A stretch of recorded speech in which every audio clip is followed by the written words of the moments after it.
তো আজকে আমাদের ভূগোলের 5 নাম্বার টপিক পিটুয়া আয়োজিত বিসিএস প্রিলি 50 ব্যাচে আপনাদের সকলকে স্বাগতম। আমরা ভূগোল ক্লাস করছি। আজকে আমাদের ভূগোলের পঞ্চম ক্লাস। আমরা আজকে বায়ুমণ্ডল সম্পর্কে দেখব। তো বায়ুমণ্ডলের দুই একটা ছোট ছোট টপিক যেমন সাগর এবং নদ নদী আমরা গতকালকে শেষ করে এসেছি। বাকি যা আছে বায়ুমণ্ডলের সেগুলো আজকে আমরা দেখব। তো প্রথমে আমরা প্রশ্নগুলো একটু দেখি। তো 47-এ বায়ুমণ্ডল থেকে কোনো প্রশ্ন আসেনি। তবে এর আগে 45-এ যে প্রশ্নটি এসেছিল এটাকেও সরাসরি বায়ুমণ্ডল আসলে ধরা মুশকিল, কারণ এটা আমরা সমুদ্র সীমার মধ্যে পড়েছি, বাংলাদেশ বিষয়গুলির মধ্যেও পড়েছি। সো এটা একটা কমন টাইপের একটা প্রশ্ন। বাংলাদেশের অর্থনৈতিক সমুদ্র সীমা কত নটিক্যাল মাইল? তারপর দেখেন বাংলাদেশের কোন দ্বীপটি প্রবাল নামে খ্যাত, তার মানে আমাদের দ্বীপ সম্পর্কে একটু ধারণা রাখতে হবে। বেঙ্গল ফ্যান ভূমিরূপটি কোথায় অবস্থিত? বেঙ্গল ফ্যান ভূমিরূপটি বঙ্গোপসাগরে অবস্থিত। এইটা এখন আর দরকার নেই। বঙ্গবন্ধু দ্বীপ কোথায় অবস্থিত? এটা সুন্দরবনের দক্ষিণে অবস্থিত। পৃথিবীর বায়ুমণ্ডলের জলরাশির শতকরা কত ভাগ জল ভূগর্ভে ধারণ করে? 0.68%। তার মানে এই যে বায়ুমণ্ডলের টোটাল যে জলরাশি আছে এইটার পার্সেন্টেজটাও আমাদের একটু জানতে হবে। ঠিক গত ক্লাসে আমরা যেমন বায়ুমণ্ডলের পার্সেন্টেজটা দেখেছিলাম। তারপরে সোয়াচ অফ নো গ্রাউন্ড কোথায় অবস্থিত? বঙ্গোপসাগরে। এটাও আমরা বাংলাদেশ চ্যাপ্টারে শেষ করে এসেছি। প্রান্তিক হ্রদ কোন জেলায় অবস্থিত? এটা হচ্ছে বান্দরবানে। তার মানে বাংলাদেশ সহ বাইরের দেশেরও হ্রদগুলো সম্পর্কে আমাদের একটু ধারণা রাখতে হবে। তো মূল ক্লাসে এখন আমরা ঢুকে যাব। এই স্লাইডটা ইম্পর্টেন্ট। তবে বায়ুমণ্ডলে যেমন আমরা বলেছিলাম যে প্রত্যেকটা উপাদানই মুখস্থ রাখতে হবে, যেমন nitrogen, oxygen, carbon die oxide, argon, তারপর জলীয় বাষ্প। এইটার ক্ষেত্রে সবগুলোই মুখস্থ রাখতে হবে এমন না, বাট মাস্ট যেগুলো, যেমন সমুদ্র। পুরো বায়ুমণ্ডলের মধ্যে একাই সমুদ্র হচ্ছে 97.25 বা 25%। এটা হচ্ছে খুবই ইম্পর্ট্যান্ট। হিমবাহ হচ্ছে 2.0%। হিমবাহ বলতে পৃথিবীর বিভিন্ন জায়গাতে যে বরফগুলো জমে থাকে, যেমন সেটা সমুদ্রের উপরে হতে পারে, পাহাড়ের চূড়ায় হতে পারে, এই হিমবাহগুলোকে একটা পানির আধার ধরা হয়। হিমবাহ রয়েছে 2.05%। ভূগর্ভস্থ পানি 0.68%। ভূগর্ভস্থ পানি বলতে এই যে আমরা যে নলকূপ বা টিউবওয়েল ব্যবহার করি, যে পাম্প ব্যবহার করি, এই পানিগুলো যেখান থেকে আসে, মানে স্থলভাগের নিচের দিকে যে পানিটা থাকে এটাকে বলা হয় ভূগর্ভস্থ পানি। এটার টোটাল পরিমাণ হচ্ছে মাত্র 0.68%। আর হ্রদ হচ্ছে 0.01%। তো এই চারটাই মোটামুটি আমাদের মনে রাখতে হবে, নিচেরগুলো খুব বেশি পরীক্ষায় আসে না। তবে এই সমুদ্র, হিমবাহ এবং ভূগর্ভ, হ্রদও বাদ দিতে পারেন আপনি। সমুদ্র, হিমবাহ এবং ভূগর্ভস্থ, এই তিনটা মাস্ট। এই তিনটা আপনাদেরকে একটু মুখস্থ করতে হবে। আরেকবার আমরা বলি, সমুদ্র শতকরা 97.25%। টোটাল বায়ুমণ্ডলের হিমবাহ রয়েছে 2.05%। আর ভূগর্ভস্থ পানি রয়েছে 0.68%। তো আমরা জানি যে বায়ুমণ্ডলের সব থেকে বড় আধার হচ্ছে সমুদ্র। সেটা আমরা অলরেডি গত ক্লাসে পড়ে এসেছি। এবং তারপরে নদী, সেটাও আমরা দেখে এসেছি। এখন আমরা দেখব হ্রদ সম্পর্কে।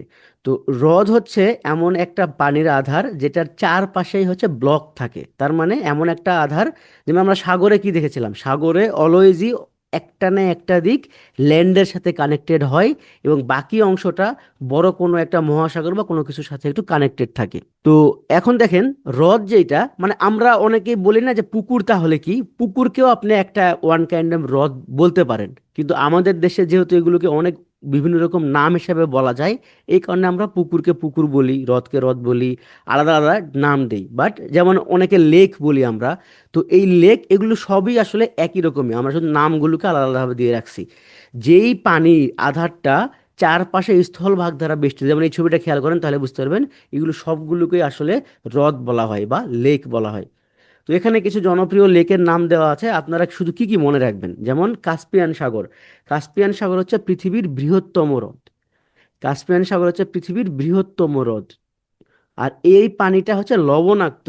তবে পৃথিবীর বৃহত্তম লবণাক্ত হ্রদ কিন্তু কাস্পিয়ান সাগর না। পৃথিবীর বৃহত্তম লবণাক্ত হ্রদ হচ্ছে আসাল হ্রদ। সরি, বৃহত্তম তো না, সর্বাধিক লবণাক্ত পানির হ্রদ হচ্ছে আসাল হ্রদ। এটা হচ্ছে জিবুতিতে অবস্থিত। তো বৈকাল হ্রদ কোনটা? বৈকাল হ্রদ হচ্ছে পৃথিবীর গভীরতম হ্রদ। এটা হচ্ছে রাশিয়াতে অবস্থিত।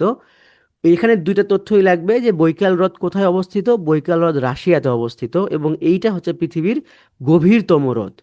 আর আয়তনে সর্ববৃহৎ বা স্বাদু জলের হ্রদ হচ্ছে লেক সুপিরিয়র।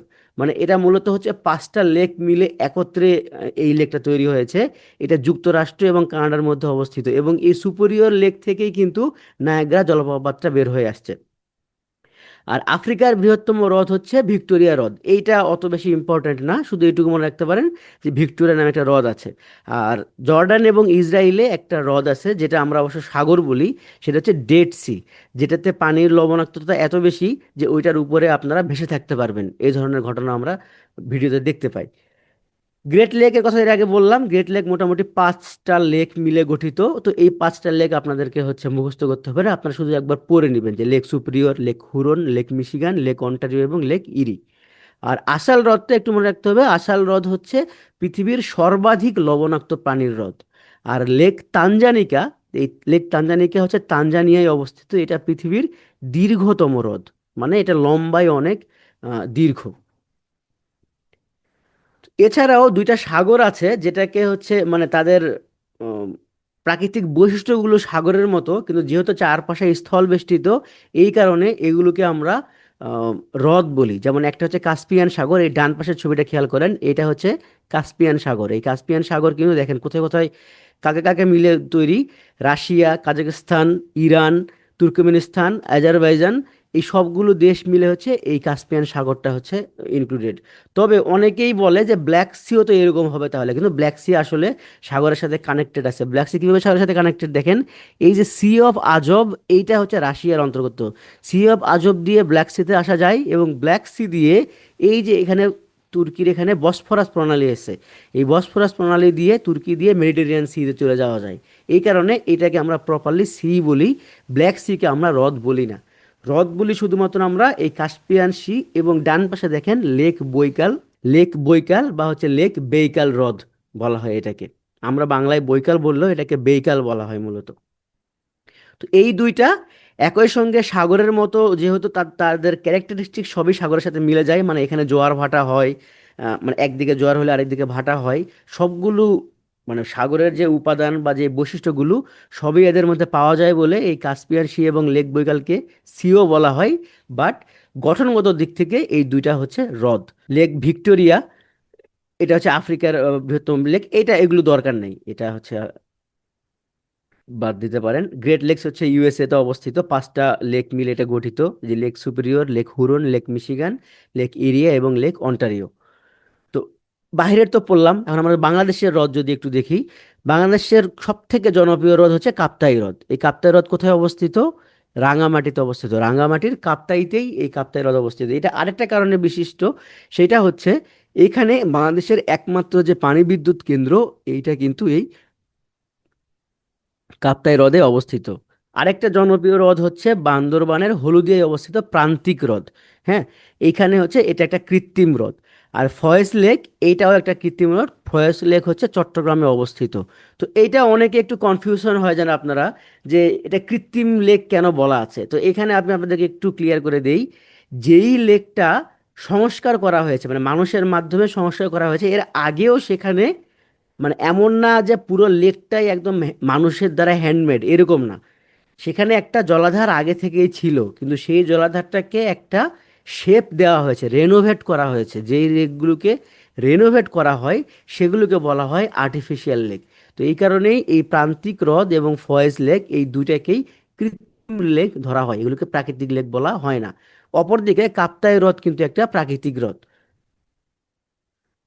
যদিও কাপ্তাইকে হচ্ছে রাঙ্গামাটির দুঃখ বলা হয়। কাপ্তাইয়ের হিস্ট্রি হয়তো আপনারা জানেন, যে এই কাপ্তাই লেক কিন্তু এমনি এমনি হয় নাই। অসংখ্য মানুষের এখানে জীবন চলে গেছে, অনেক বাড়িঘর ধ্বংস হয়ে গেছে। এটা মূলত একটা পাহাড়ের পাদদেশ ছিল, যেখানে পানি আটকানোর ফলে ওই পুরো পাদদেশ কিন্তু ডুবে যায়। তো যাই হোক, এবং সর্বশেষ দেখেন বগা লেক। বগা লেক হচ্ছে বান্দরবানের রুমাতে অবস্থিত। এটা দর্শনীয় স্থান হিসেবে খুবই জনপ্রিয়, আপনারা হয়তো নিশ্চয়ই অনেকে গিয়েছেনও। তো এই চারটাই মোটামুটি খুব জনপ্রিয় লেক বাংলাদেশের। একটা হচ্ছে রাঙামাটির কাপ্তাই, যেটা খুবই জরুরি, মানে ইম্পর্ট্যান্ট হচ্ছে, একমাত্র পানি বিদ্যুৎ কেন্দ্র হচ্ছে কাপ্তাই আছে। আর আর্টিফিশিয়াল লেক হিসেবে প্রান্তিক লেক এবং ফয়েজ লেক।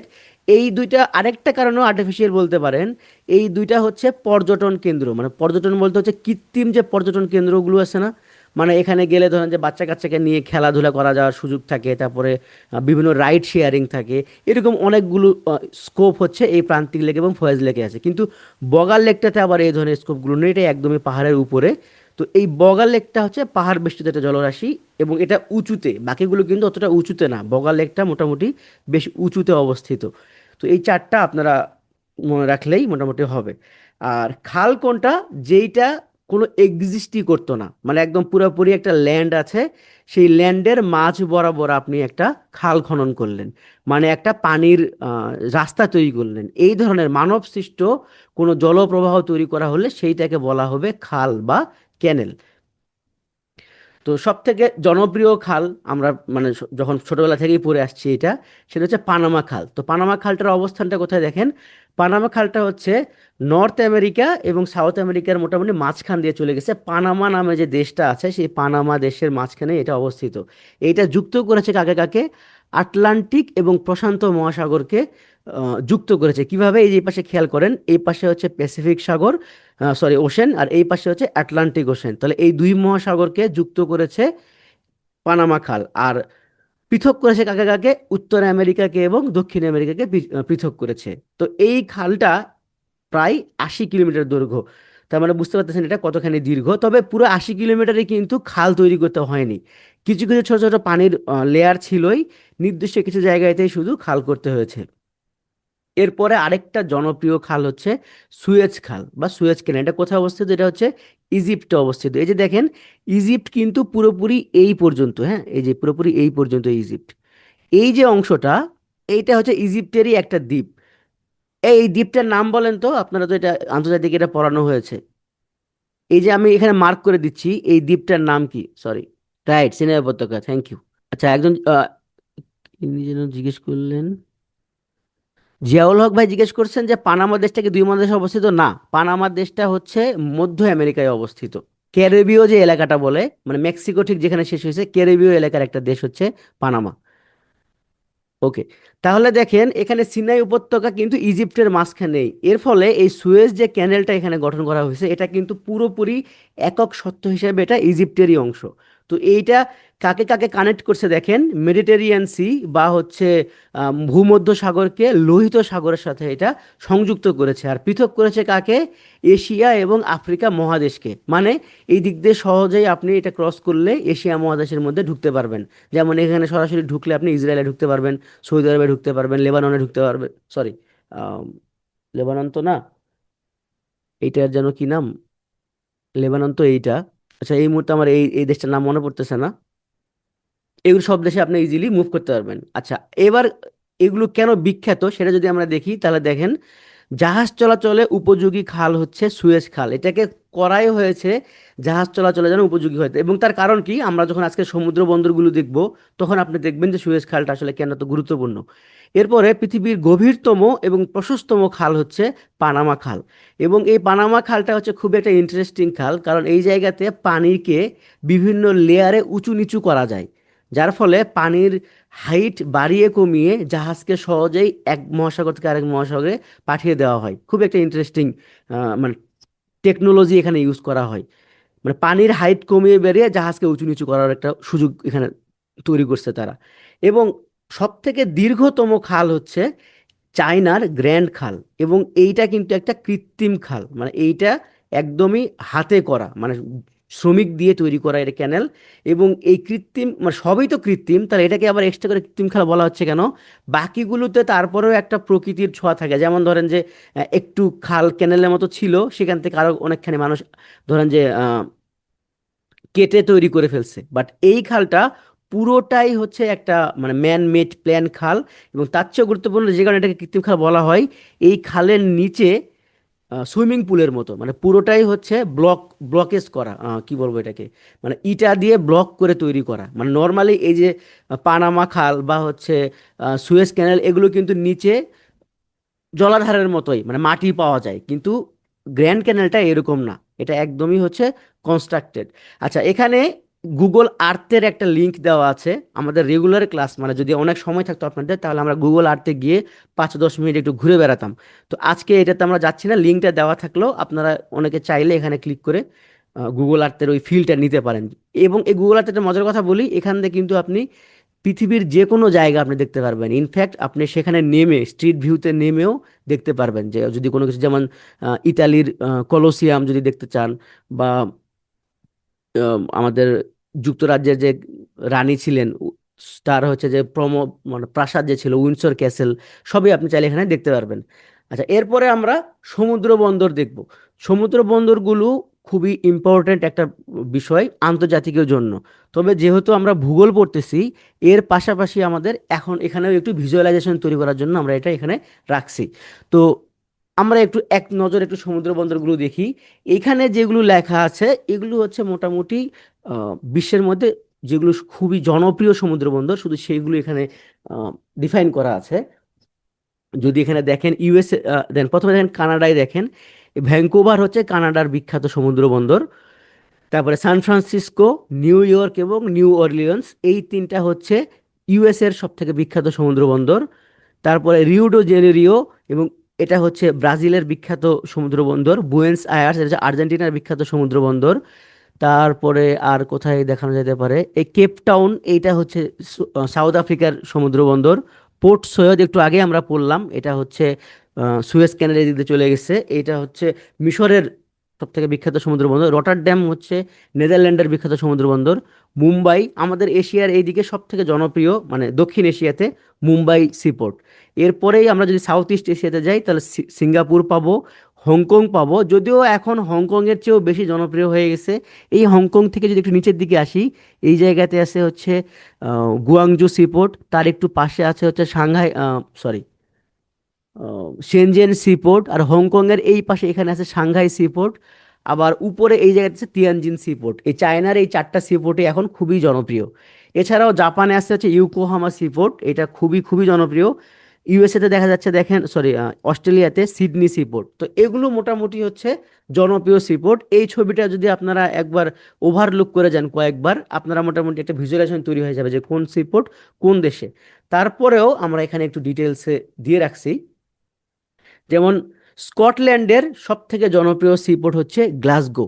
এবং এই গ্লাসগো কিন্তু আগে, মানে এই যে আমাদের বাংলাদেশ থেকে যে শিল্পগুলো, মানে আমরা যে পোশাক, রেডিমেড পোশাক থেকে শুরু করে যা যা আহ, রপ্তানি করি ই- পশ্চিম ইউরোপে, এগুলো সবই কিন্তু আগে স্কটল্যান্ড হয়ে ইংল্যান্ডে ঢুকতো, তারপরে ধীরে ধীরে হচ্ছে ইউরোপে চলে যাইতো। তো এই কারণে এটা এখনো পর্যন্ত একটা খুব গুরুত্বপূর্ণ রুট। তারপরে দেখেন নেদারল্যান্ডে, আমরা একটু আগেই পড়েছি, নেদারল্যান্ডের সব থেকে জনপ্রিয় রুট হচ্ছে রটারড্যাম, এই যে পোর্ট অফ রটারড্যাম। এছাড়াও এর আরও আছে পোর্ট অফ আমস্টারডাম, তারপরে জিল্যান্ড সিপোর্ট, বাট এখানে মনে রাখার মতো একটাই হচ্ছে পোর্ট অফ রটারড্যাম, এটাই হচ্ছে সব থেকে বড় এবং জনপ্রিয় সিপোর্ট নেদারল্যান্ডের জন্য। ইসরায়েলের সব থেকে গুরুত্বপূর্ণ সিপোর্ট হচ্ছে হাইফা সিপোর্ট। এই হাইফা সিপোর্ট ইসরায়েলের একটা প্রাণের মতো বলা যেতে পারে। ইসরায়েলের যত বিজনেস, যত পণ্য পরিবহন সব কিছুই ঘটে হচ্ছে এই হাইফা সিপোর্ট দিয়ে। সাম্প্রতিককালে, সাম্প্রতিক বলা যাবে না, জুন মাসে, জুলাই মাসে যখন ইরান ইসরায়েল যুদ্ধ হইলো, তখন ইরান কিন্তু এই হাইফা সিপোর্টেই অ্যাটাক করেছিল। হাইফা সিপোর্টের কিসে অ্যাটাক করেছিল আপনারা বলতে পারবেন? হ্যাঁ, ওয়েল ডিপোতে হচ্ছে অ্যাটাক করেছিল। Thank you. তো এরপর আমরা দেখি ফিলিপাইনে। ফিলিপাইনে এই যে দাভাও সিটি, এটা একটা সিটি, এবং এই দাভাও সিটিতে একটা সিপোর্ট আছে। যদিও ম্যানিলা সিপোর্টও অনেক জনপ্রিয়, কিন্তু এই দাভাও সিপোর্টটাও ফিলিপাইনের জন্য অনেক বেশি, মানে কাজ করে। এর বাইরে আরও কিছু ছোট ছোট সিপোর্টের এখানে তথ্য দেওয়া আছে, যেমন ভারতের জন্য কলকাতা এবং মুম্বাই, এই দুইটা। পাকিস্তানের জন্য করাচি সিপোর্ট, শ্রীলঙ্কার জন্য কলম্বো। যদিও কলম্বোর পাশাপাশি এখন হাম্বান টোটো নামে আরেকটা সিপোর্ট তৈরি হয়েছে। যদিও আপনারা সবাই হয়তো এটা জানেন যে এই হাম্বান টোটো সিপোর্টটা এটা কার দখলে? হাম্বান টোটো সিপোর্টটা কার দখলে? চীনের দখলে, রাইট। এবং এইটা চীন যে দখল করলো, এটা কিন্তু চীন একটা প্ল্যান করে দখল করছে। মানে এটাকেই আমরা ডেট ট্র্যাপ বলতে, আপনারা আন্তর্জাতিকে নিশ্চয়ই এটা পড়ছেন, যে ডেট ট্র্যাপ ডিপ্লোমেসি আছে একটা, যে কিভাবে লোন দিয়ে একটা ফাঁদে ফেলে এই ধরনের সুযোগগুলো নিতে হয়। হাম্বানটোটো সিপোর্টটা চীন নেওয়ার ফলে এই দক্ষিণ এশিয়ার সি রুটের পুরো সিস্টেমটাই অনেকটা চেঞ্জ হয়ে গেছে। এটা আমরা রিটেনে আরও ডিটেলস দেখব। জাপানের ইয়াকোহামা বা ওসাকা সি পোর্ট হচ্ছে খুবই জনপ্রিয়। আর চীনের আছে সাংহাই, হংকং, ক্যান্টন। এই ক্যান্টন বলতে মূলত বেইজিং সি পোর্টের কথা বলা হয়েছে এখানে। সরি, গুয়াংজু সিপোর্টের কথা বলা হয়েছে। এছাড়াও দেখেন ভিয়েতনামের সাইগন, এটা অত বেশি জরুরি না। সৌদি আরবের জেদ্দা আপনারা এমনি পারবেন, সৌদি আরবের জেদ্দা সিপোর্ট। জর্ডানের আকাবা সিপোর্ট। ইরানের বন্দর আব্বাস সিপোর্ট। আচ্ছা, ইরানে আরেকটা সিপোর্ট তৈরি হচ্ছে, যেই সিপোর্টটা তৈরি করতে ইন্ডিয়া হেল্প করতেছে, বলতে পারবেন সেটার নাম? মায়ানমারের সিথোয়েতে সিপোর্ট, ইয়েমেনের এডেন সিপোর্ট, ইসরায়েলের হাইফা আমরা বলছি, লেবাননের বৈরুত সিপোর্ট। রাইট, গোয়েদার সিপোর্ট হচ্ছে পাকিস্তানে। এবং গোয়েদার সিপোর্ট অ্যাকচুয়ালি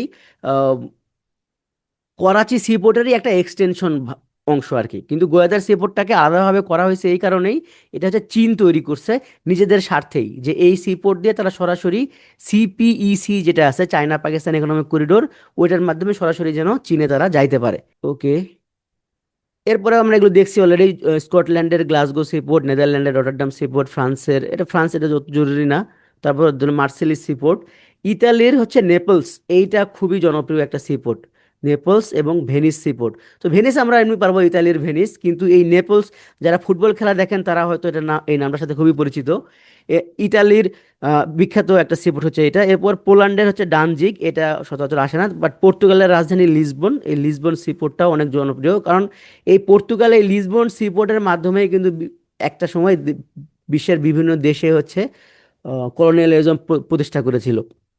জার্মানির হামবুর্গ, সুইডেনের গুটেনবার্গ, নরওয়ের হ্যামারফেস্ট, বেলজিয়ামের আন্টওয়ার্প, এবং যুক্তরাজ্যের আছে হচ্ছে ব্রিস্টল, ম্যানচেস্টার, কার্ডিফ, বেলফাস্ট এবং লন্ডন সিপোর্ট।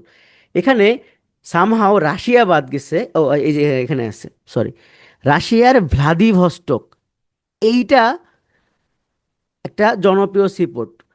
কারণ হচ্ছে এইটা রাশিয়ার পূর্ব দিকে অবস্থিত। নর্মালি রাশিয়া কিন্তু পশ্চিম দিক থেকে সব বিজনেস করে থাকে, এবং রাশিয়ার পশ্চিম দিকে যদি আপনারা দেখেন তাহলে রাশিয়ার বেশিরভাগ সিপোর্টগুলো হচ্ছে আপনার ফিনল্যান্ডের এদিক দিয়ে চলে গেছে, অথবা হচ্ছে সরাসরি মেডিটেরিয়ান সির মধ্যে গিয়ে পড়ছে।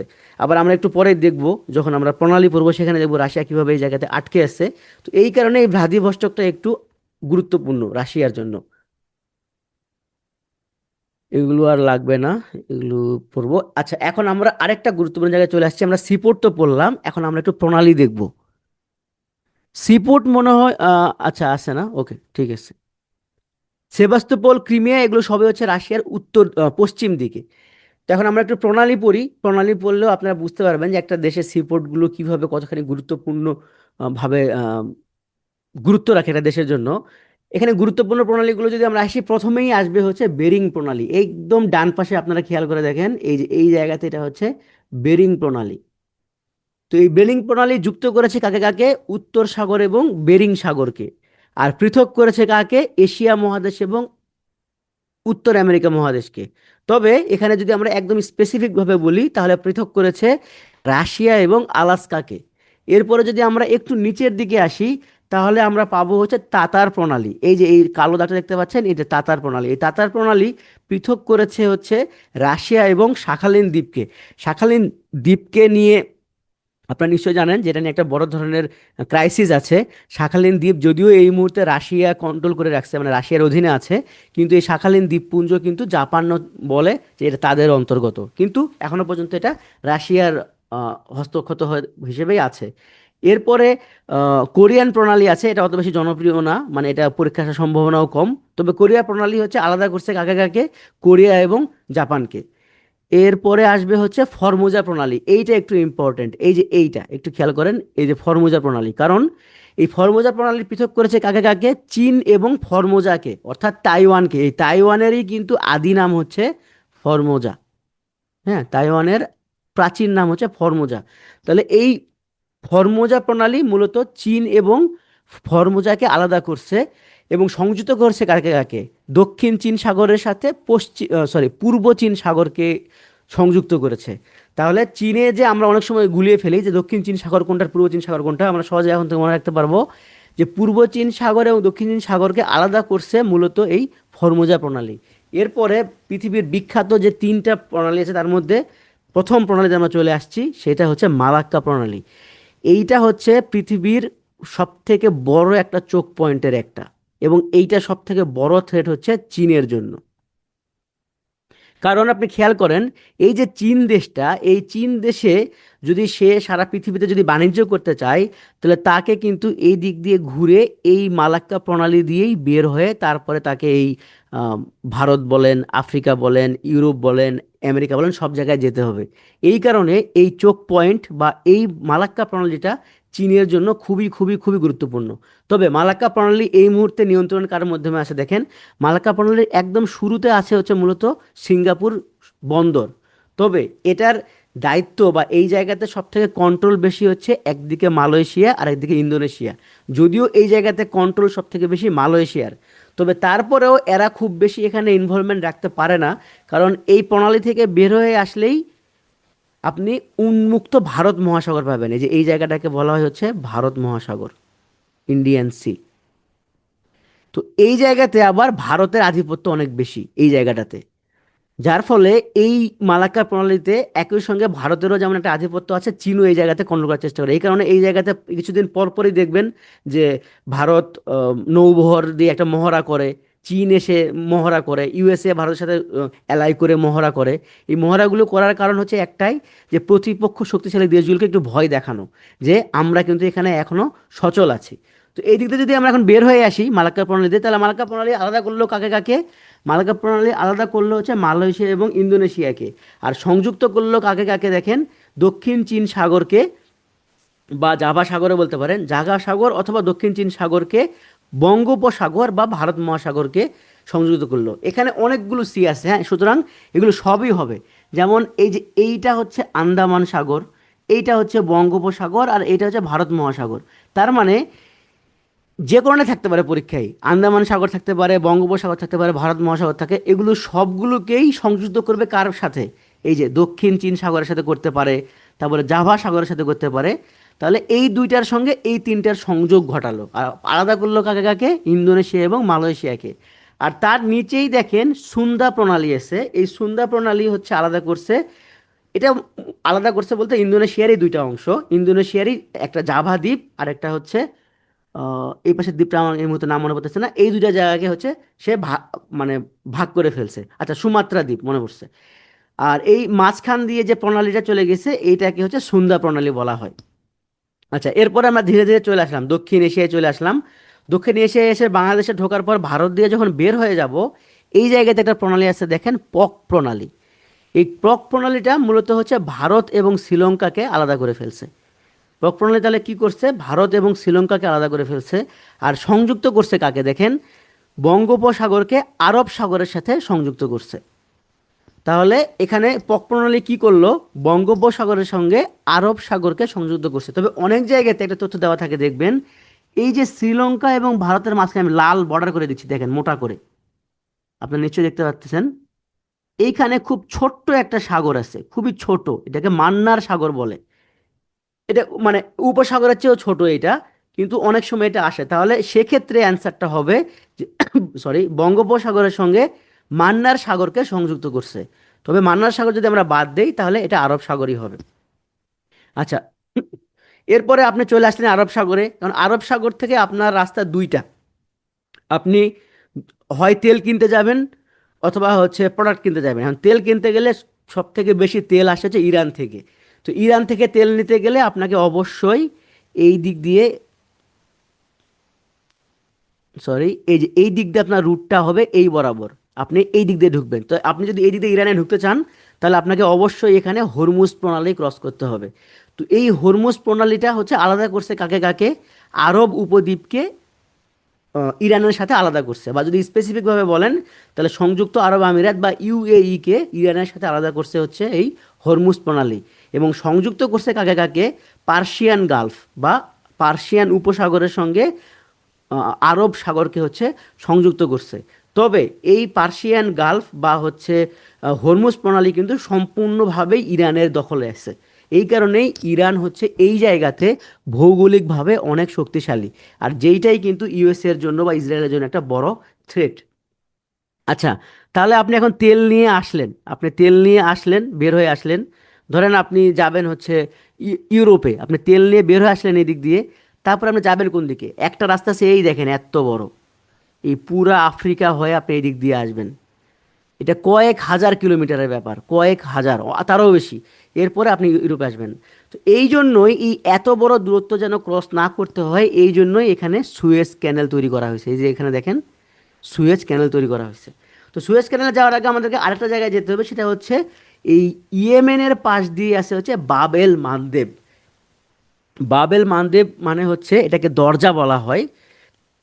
এই বাবেল মানদেবের ভেতর দিয়ে আপনি লোহিত সাগরে যেতে পারবেন। তাহলে বাবেল মানদেব এইটা মূলত কাকে কাকে সংযুক্ত করলো দেখেন, লোহিত সাগরকে এডেন সাগরের সঙ্গে সংযুক্ত করলো।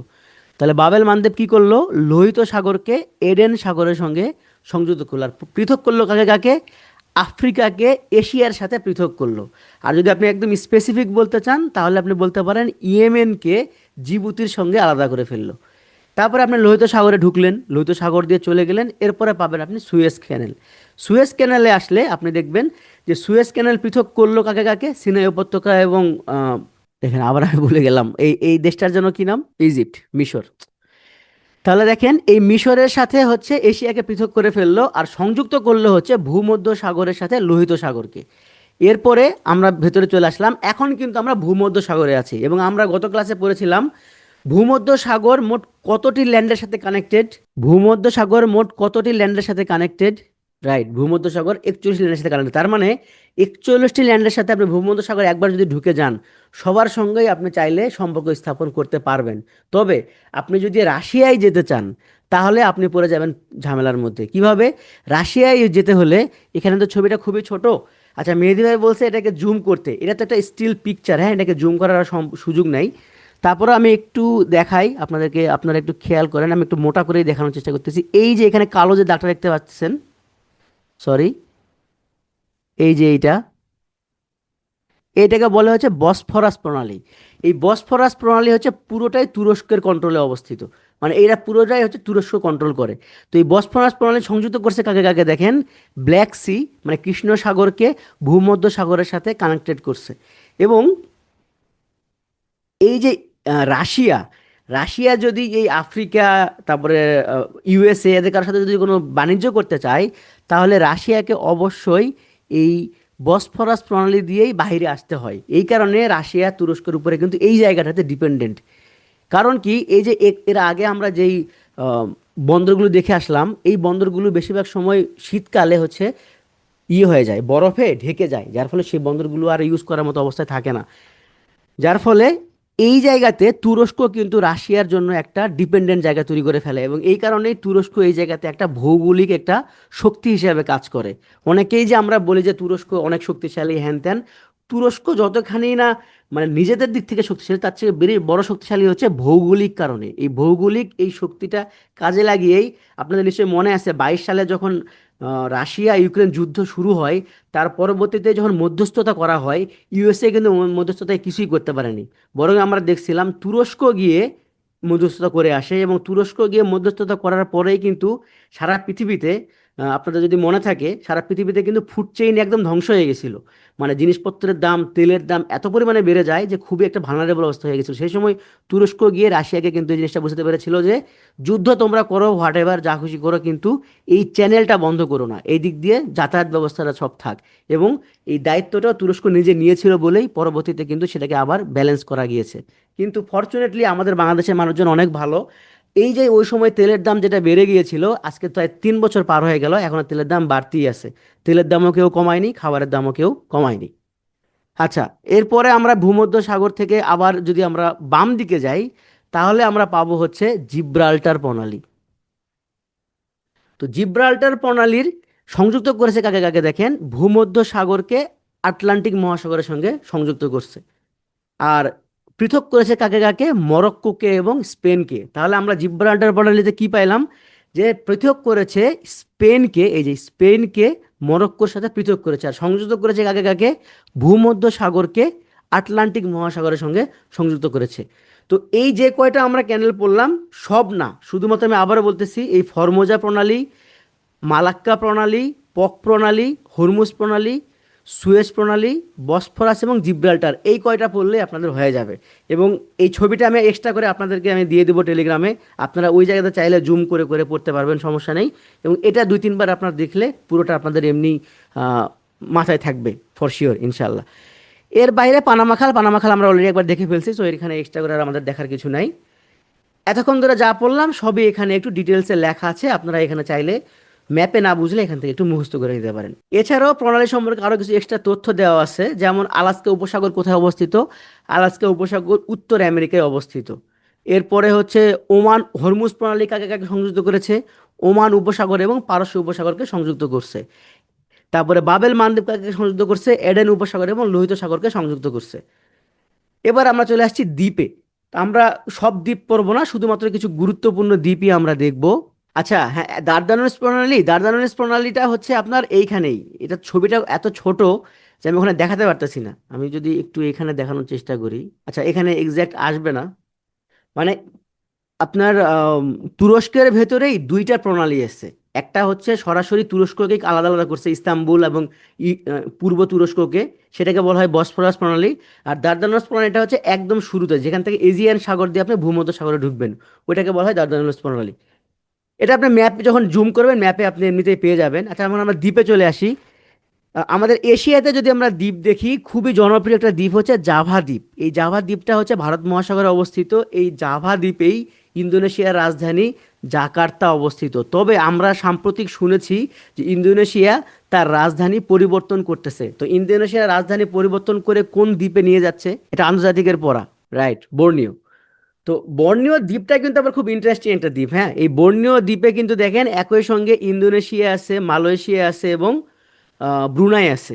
মানে বর্নিও দ্বীপটা অনেকটা হচ্ছে এই যে এরকম একটা শেপ, যেখানে হচ্ছে এই কোণাটা হচ্ছে ব্রুনাই, আর এই উপরের দিকে এই অংশ হচ্ছে মালয়েশিয়া, আর বাকি পুরো অংশ হচ্ছে ইন্দোনেশিয়া। এরকম একটা দ্বীপ হচ্ছে বর্নিও দ্বীপ।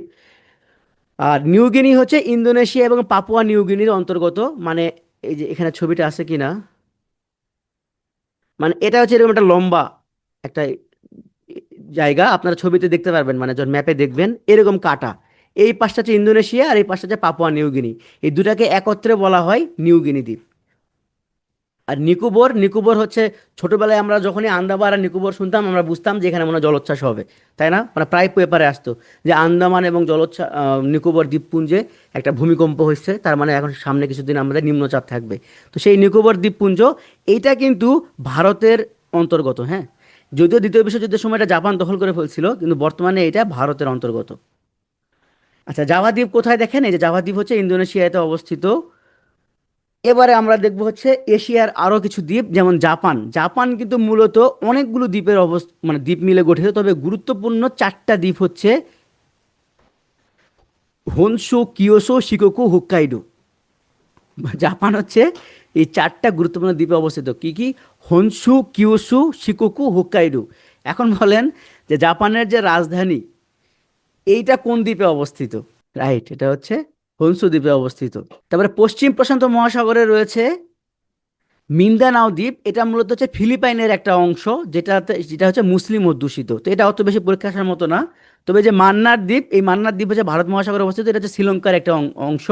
আর ভারত মহাসাগরের সব থেকে বৃহত্তম দ্বীপ হচ্ছে মাদাগাস্কার দ্বীপ।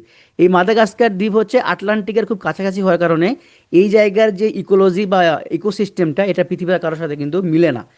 এটা ডিফারেন্ট একটা ইকোসিস্টেম।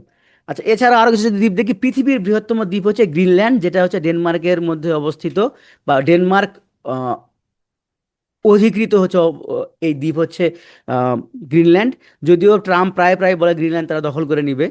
তো ভূমধ্য সাগরে আরেকটা দ্বীপ রয়েছে, যেটার নাম হচ্ছে সিসিলি। এটার মালিকানা হচ্ছে ইতালির, তাহলে ইতালির মালিকানা রয়েছে সিসিলির। এবং কোর্সিকা দ্বীপ, এটা আমরা মনে রাখবো, এই কোর্সিকা, সেন্ট এলবা এবং সেন্ট হেলেনা, এই তিনটাই হচ্ছে মূলত নেপোলিয়ানের সাথে কানেক্টেড। এগুলো মনে রাখার সহজ উপায় হচ্ছে নেপোলিয়ানের সাথে কানেক্টেড। কোর্সিকাতে নেপোলিয়ান জন্মগ্রহণ করছে। সেন্ট এলবাতে প্রথমবার তাকে নির্বাসনে পাঠানো হয়।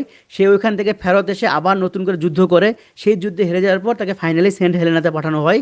এবং সেন্ট হেলেনাতে তাকে পাঠানোর পরে সে আসলে মারা গেছে নাকি কি হয়ে গেছে কেউ আর পর তার খোঁজ পায় না। এখানে মৃত্যুবরণ করে, এটা একটা মানে আরবিটারি টার্ম, কিন্তু সেন্ট হেলেনা দ্বীপের পর আসলে আর পরবর্তীতে নেপোলিয়নকে খুঁজে পাওয়া যায় না।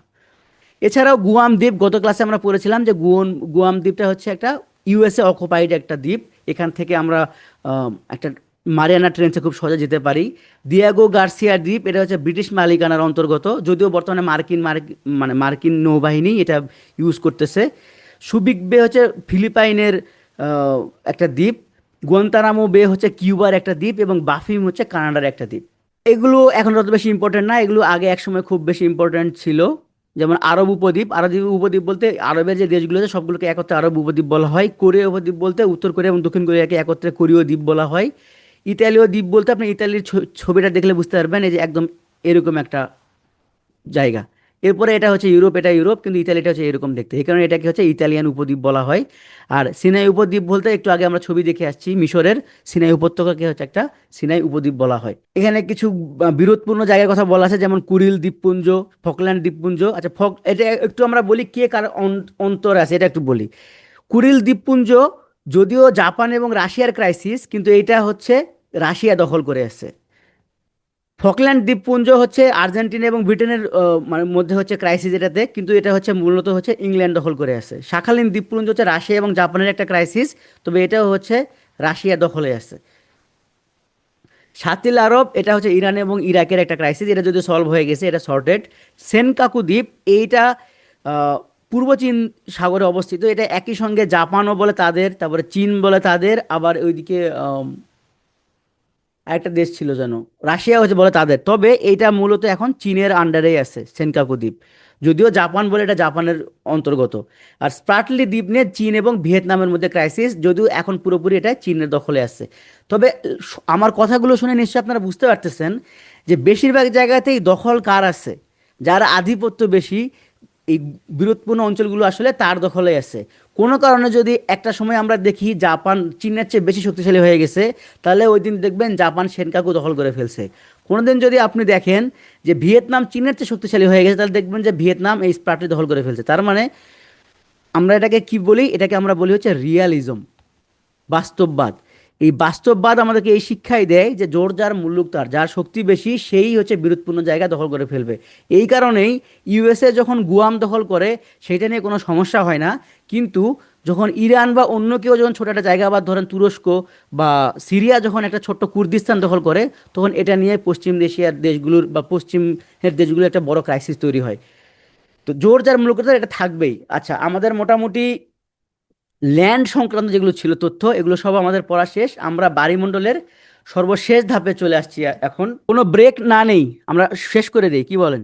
বায়ুমণ্ডলের তো অনেকগুলো অংশ আমরা একটু আগে পড়ে এসেছিলাম, যেমন হচ্ছে সাগর, সাগর আমরা পড়ে ফেলছি। এরপরে হচ্ছে নদী, সেটাও আমরা পড়ছি। তারপরে প্রণালী, প্রণালী পড়ে ফেললাম, হ্রদ পড়লাম। তার মানে গঠন এবং শেপ সব কিছু আমরা অলরেডি দেখে ফেলছি। এখন আমরা দেখব এই পানির বিভিন্ন রকম শেপ থাকে, সেইটা সম্পর্কে আমরা এখন একটু জানবো। তো শুরুতেই আমরা জানবো হচ্ছে এই পানি বিভিন্ন সময় কি রূপে থাকে, তার মানে পানির চক্র সম্পর্কে আমরা জানবো। এটা আমরা ছোটবেলায় বহুবার পড়ে আসছি, এখানে ডিটেলস দেওয়া আছে, আপনারা চাইলে রিডিং পড়তে পারেন, কিন্তু আমরা আর রিডিংয়ের মধ্যে যাব না, আমরা সরাসরি প্রক্রিয়াগুলো দেখব। পানি চক্রের মূল প্রক্রিয়া হচ্ছে চারটা, একটা হচ্ছে বাষ্পীভবন, ঘনীভবন, বাড়িপাত এবং পানি প্রবাহ। তো এই চারটার মধ্যে এই 4 নাম্বার পানি প্রবাহ আমরা অলরেডি দেখে ফেলছি। পানি প্রবাহ বলতে কি বোঝায়, কোনো আইডিয়া? বা পানি প্রবাহ আমরা কোথায় কোথায় পড়ছি বলতে পারবেন এক লাইনে বা একটা দুটো শব্দে? আজকের টপিকটা না মানে কয় মার্ক হয়ে গেছে এটা বলা মুশকিল, কারণ আজকের টপিকটা সবই আন্তর্জাতিকের পড়া। এই এখন যেটা আমরা পড়বো এটা হচ্ছে ভূগোলের পড়া, এখন যেটা পড়তেছি। সুতরাং এগুলো যদি ভূগোলে নাও আসে, খুবই সম্ভাবনা আছে আন্তর্জাতিকেও আসতে পারে। হ্যাঁ, নদী, সাগর, ঝর্ণা এগুলো সবই কি করে, পানি প্রবাহ করে, পানি এক জায়গা থেকে আরেক জায়গাতে ক্যারি করে নিয়ে যায়। এই কারণে এটাকে বলা হয় পানি প্রবাহ। তো তাহলে আমাদের বাকি থাকলো হচ্ছে এই তিনটা, বাষ্পীভবন, ঘনীভবন এবং বাড়িপাত। তো এটা কিভাবে হয় দেখেন, ধরেন এটা সমুদ্র, এই যে এটা সমুদ্র, সমুদ্রতে হচ্ছে সূর্য এসে তাপ প্রদান করতেছে। তো সমুদ্র থেকে যখন সমুদ্রের উপরে এই সারফেসে যখন সূর্য তাপ প্রদান করে, তখন কি হবে বলেন তো? এই পানিটা বাষ্পে পরিণত হবে। তো এই যে H2O, এই H2O যখন লিকুইড আকারে থাকে তখন কিন্তু তার ঘনত্ব বেশি থাকে, কিন্তু যখন এই বাষ্পে পরিণত হয় তার ঘনত্ব কমে যায়, যার ফলে এটা হালকা হয়ে উপরের দিকে উঠতে থাকে। তাহলে এই বাষ্প, এই যে পানির সূর্যের তাপে বাষ্পে পরিণত হয়ে ধীরে ধীরে উপরে উঠে যাচ্ছে, এইটার নামই হচ্ছে বাষ্পীভবন। আবারও বলতেছি দেখেন, এটা শুধুমাত্র সমুদ্র না, সমুদ্র, পুকুর, নদী, যেখানে যেখানে পানি আছে, হ্রদ, সেই পানির সারফেসে, এটা নিশ্চয়ই আপনার পানির অভ্যন্তরে করতে পারবে না, এই পানির সারফেসে যখন তাপ পড়ে, সূর্যের প্রচণ্ড তাপে এই সারফেসের উপরের পানিটা ধীরে ধীরে বাষ্পে পরিণত হয়। এই তাপে বাষ্পে পরিণত হয়ে হালকা হয়ে উপরের দিকে উঠে যাওয়ার যে প্রসেসটা, এইটাকেই বলা হয় বাষ্পীভবন। এখন দ্বিতীয় প্রশ্ন হচ্ছে, তাহলে বাষ্পীভবন যে হইলো, এইভাবে পানিটা কত দূর পর্যন্ত যাবে? এখানে তো খুব বেশি উঁচুতে উঠতে পারে না। যেই জায়গাতে গিয়ে এই বাষ্পগুলো নিজেদের মধ্যে আবার একত্রিত হয়ে একটা কলয়েড বা একটা শেপ তৈরি করে। এই যে অনেকগুলো বাষ্প, ধরেন এই একটা বাষ্প, এই একটা বাষ্প, এই একটা বাষ্প, এই একটা বাষ্প, এগুলো যখন একত্রিত হয়ে একটা শেপ ধারণ করে, তখন কি হয়? এই যে আমি একটা দিয়ে দেখাই দিই, এই দুইটা বাষ্প যখন যেখানে ঘর্ষণ হয়, এই জায়গাটা আবার লিকুইড হয়ে যায়, যার ফলে আঠার মতো হয় আর কি, আঠা হয়ে এই দুটো জায়গায় আটকে যায়।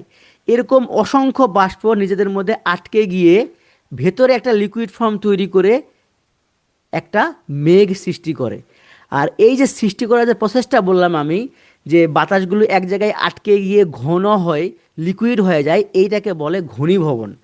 তাহলে বাষ্পীভবন হয়ে যে জলীয় বাষ্পগুলো উপরের দিকে উঠতেছে, সেগুলো একটা জায়গায় গিয়ে সকলে এক জায়গায় একত্রিত হয়ে ঘনীভূত হয়ে যে একটা বড় শেপ ধারণ করে, সেই শেপটাকে বলা হয় মেঘ, এবং এই ধারণ করার প্রসেসটাকে বলা হয় ঘনীভবন। তাহলে আমরা কি কি পাইলাম? একটা পাইলাম বাষ্পীভবন, তারপরে পাইলাম হচ্ছে ঘনীভবন। আর এই ঘনীভূত যেই পানির যেই অংশটা, মানে যেটাকে আমরা মেঘ বলতেছি, এই মেঘের উপরে, ধরেন এই যে আমি যদি এটাকে মেঘ বলি, এই মেঘের উপরে যদি কোনো কারণে আবার সূর্যের তাপ প্রচণ্ড আকারে আসে, তাহলে কি হবে? এই যে জায়গায় প্রচণ্ড তাপ পড়বে, সেই জায়গার পানিটা আবার গলে যেতে পারে। সেই পানিটা যদি গলে যায়, তাহলে গলে গিয়ে কি হবে? সেই পানিটা আবার নিচের দিকে পতিত হবে। এই পানিটা পতিত হওয়ার প্রসেসটাকে বলা হয় বারিপাত, বা প্রসেসটার নাম হচ্ছে বৃষ্টিপাত। এবং সেটা পতিত হয়ে কোথায় যাবে? যদি সরাসরি পানিতে পড়ে তাহলে তো সেটা হয়ে গেল, আর যদি এরকম ল্যান্ডের মধ্যে পড়ে বা পাহাড়ে পড়ে, তাহলে সেটা এরকম ঢেউ খেলে ঢেউ খেলে আবার সেই শেষ পর্যন্ত সমুদ্রে চলে আসবে। তাহলে এখানে আমরা তিনটা চক্র পাইলাম। একটা হচ্ছে নর্মালি পানিতেই থাকে, সেটা সূর্যের তাপে বাষ্পীভবন হয়ে উপরে উঠে যায়। তারপরে এই বাষ্পীভূত সবগুলো গ্যাস বা হচ্ছে জলীয় বাষ্প একত্রিত হয়ে মেঘ তৈরি করে, যেটাকে বলতেছি আমরা ঘনীভবন।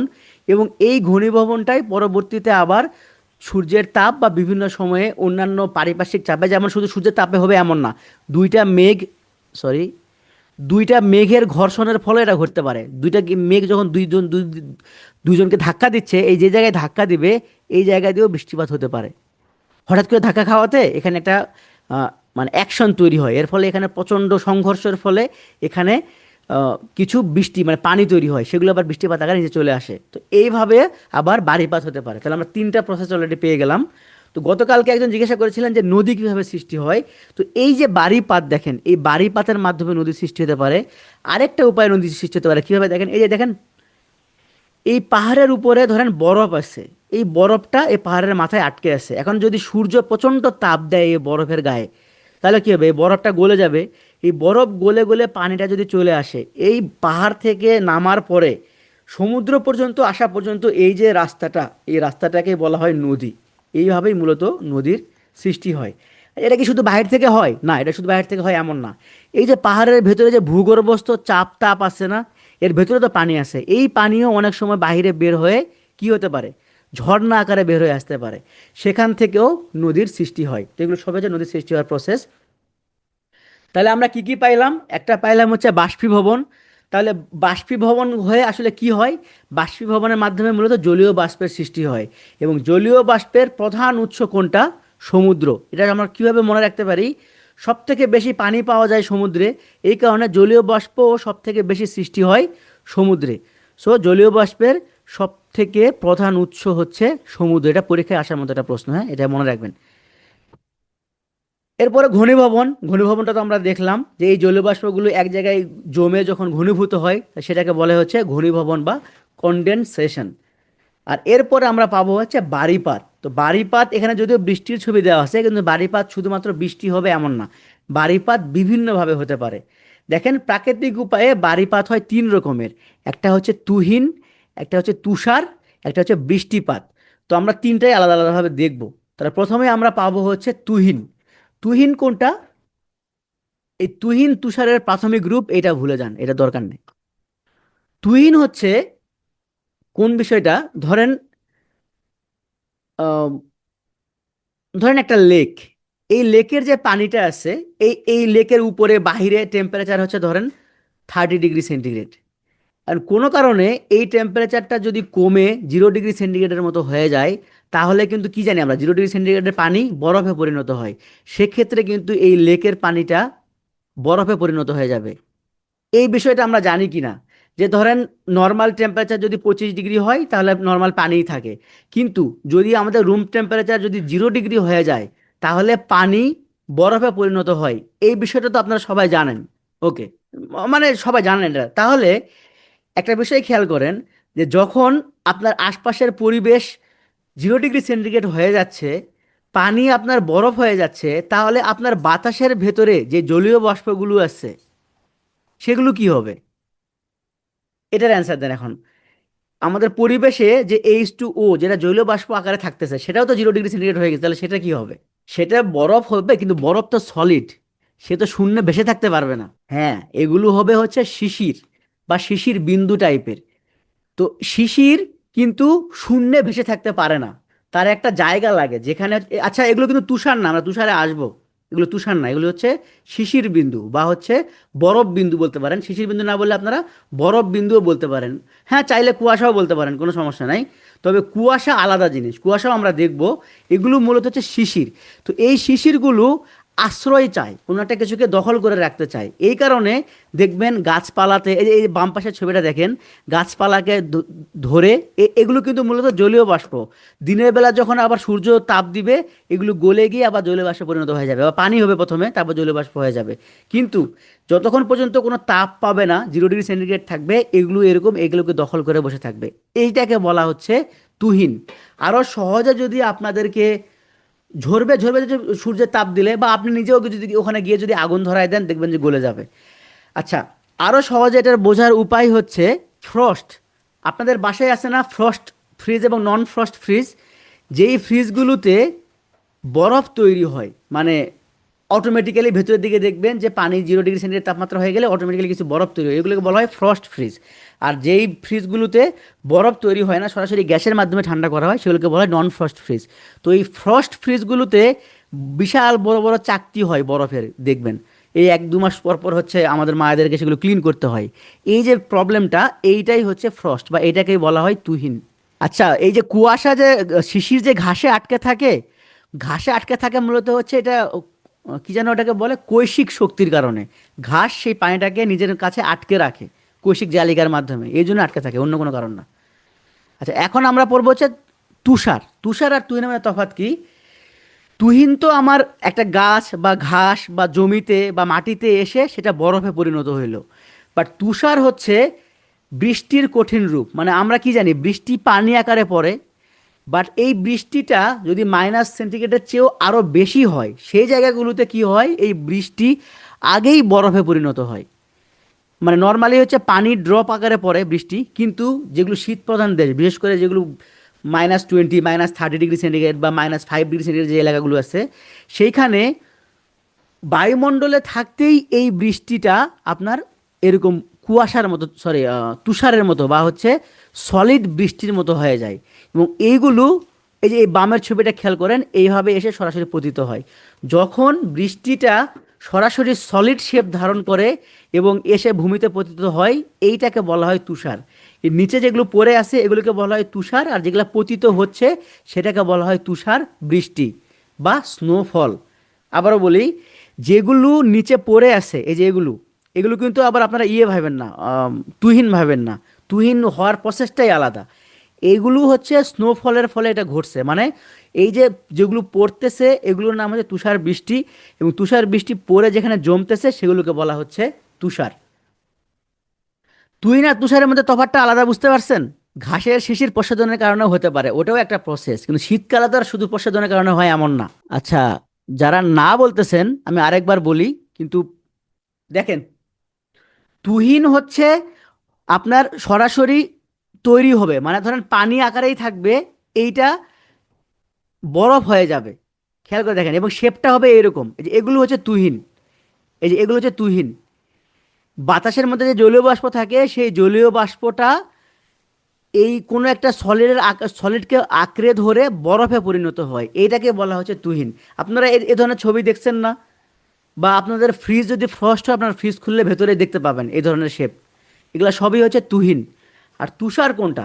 তুষার হচ্ছে মেঘ থেকে যখন বৃষ্টি হয়, আমি এখানে একটা ছবি আঁকায় দেখাই। এই যে মেঘ থেকে ধরেন বৃষ্টি নামতেছে, কিন্তু এই মেঘ থেকে নামার সময় তো সে পানি আকারেই নামবে, কিন্তু ঠিক যেই মুহূর্তে পানি আকারে নিচে নামছে, এখানে টেম্পারেচার মাইনাস, যার ফলে এই পানিটা আর পানি আকারে থাকতে পারে না, এ হয়ে যায় সলিড, বরফ হয়ে যায়, সাদা বরফ। আচ্ছা, এই বরফের মধ্যে তফাৎটা কি? এর আগেরটা তো হচ্ছে ক্রিস্টাল ক্লিয়ার ছিল, দেখেন এগুলো হচ্ছে ট্রান্সপারেন্ট কালারের বরফ, বাট এই বরফটা হয় হোয়াইট কালারের, কারণ এগুলোর ঘনত্ব অনেক বেশি থাকে, এগুলোর ঘনত্ব অনেক বেশি থাকে। তো এই যে এই ট্রান্সপারেন্ট না, সরি, এই হোয়াইট যে বরফগুলো, এগুলো যখন বৃষ্টির মতো করে পড়ে, এটাকে বলা হয় তুষারপাত। আর যেটা পড়ে, এগুলাকে বলা হয় তুষার। সোজা কথা হচ্ছে, বৃষ্টি যেটা, বৃষ্টিরই মানে বৃষ্টি না পড়ে যদি সেটা বরফ আকারে পড়ে, সেটাকে বলে তুষার। সিম্পল বিষয়। বৃষ্টি এবং তুষার একই জিনিস। বৃষ্টিতে পানি পড়ে আর তুষারে পানিটারই সলিড, মানে সলিড অংশ পড়ে, এটা হচ্ছে ডিফারেন্স। হ্যাঁ, তুষার হচ্ছে স্নোফল। স্নো মানেই তুষার। আচ্ছা, এটা বললে তো হয়ে যাইতো। স্নো মানেই হচ্ছে তুষার, আর স্নোফল মানে হচ্ছে তুষারপাত। আশা করি বুঝতে পারছেন। ওকে, এখন আমরা চলে আসবো হচ্ছে শিশিরে। তো শিশির কোনটা? শীতকালে এই যে জলীয় বাষ্প, মানে এই যে আমি বললাম যে টেম্পারেচার যখন 25 ডিগ্রি ছিল, তখন বাতাসে আমাদের অনেক জলীয় বাষ্প ছিল, H2O হচ্ছে জলীয় বাষ্প আকারে ছিল।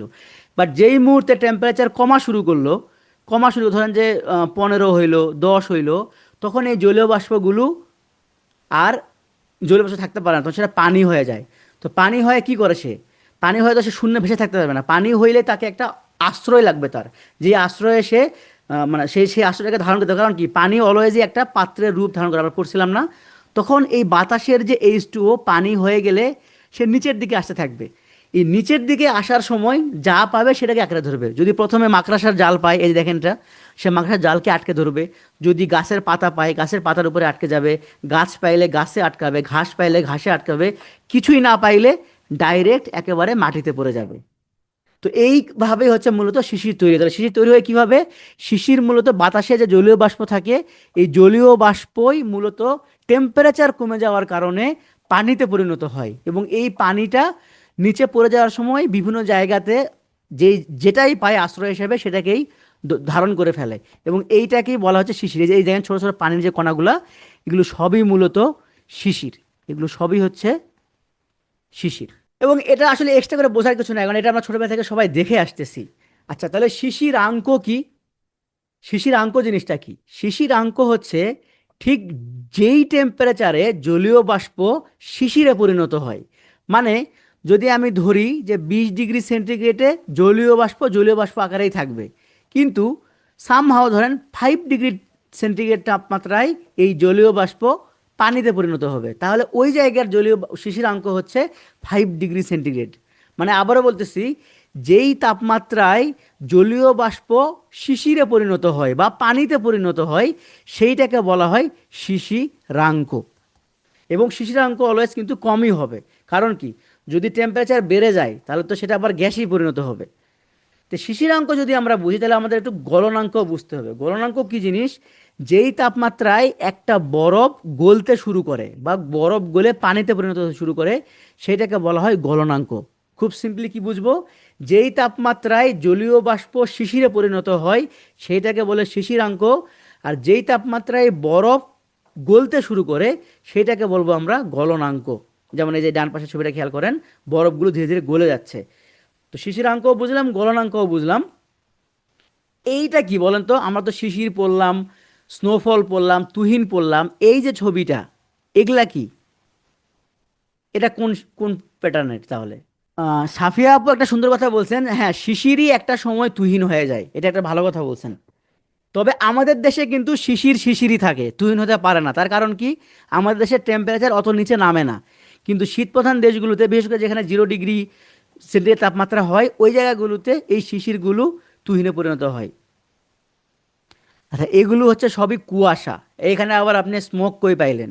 নিশা আপু, এখানে স্মোক কই পাইলেন? এটা তো গ্রামের একটা ছবি দিলাম অনেক কষ্ট করে বের করে।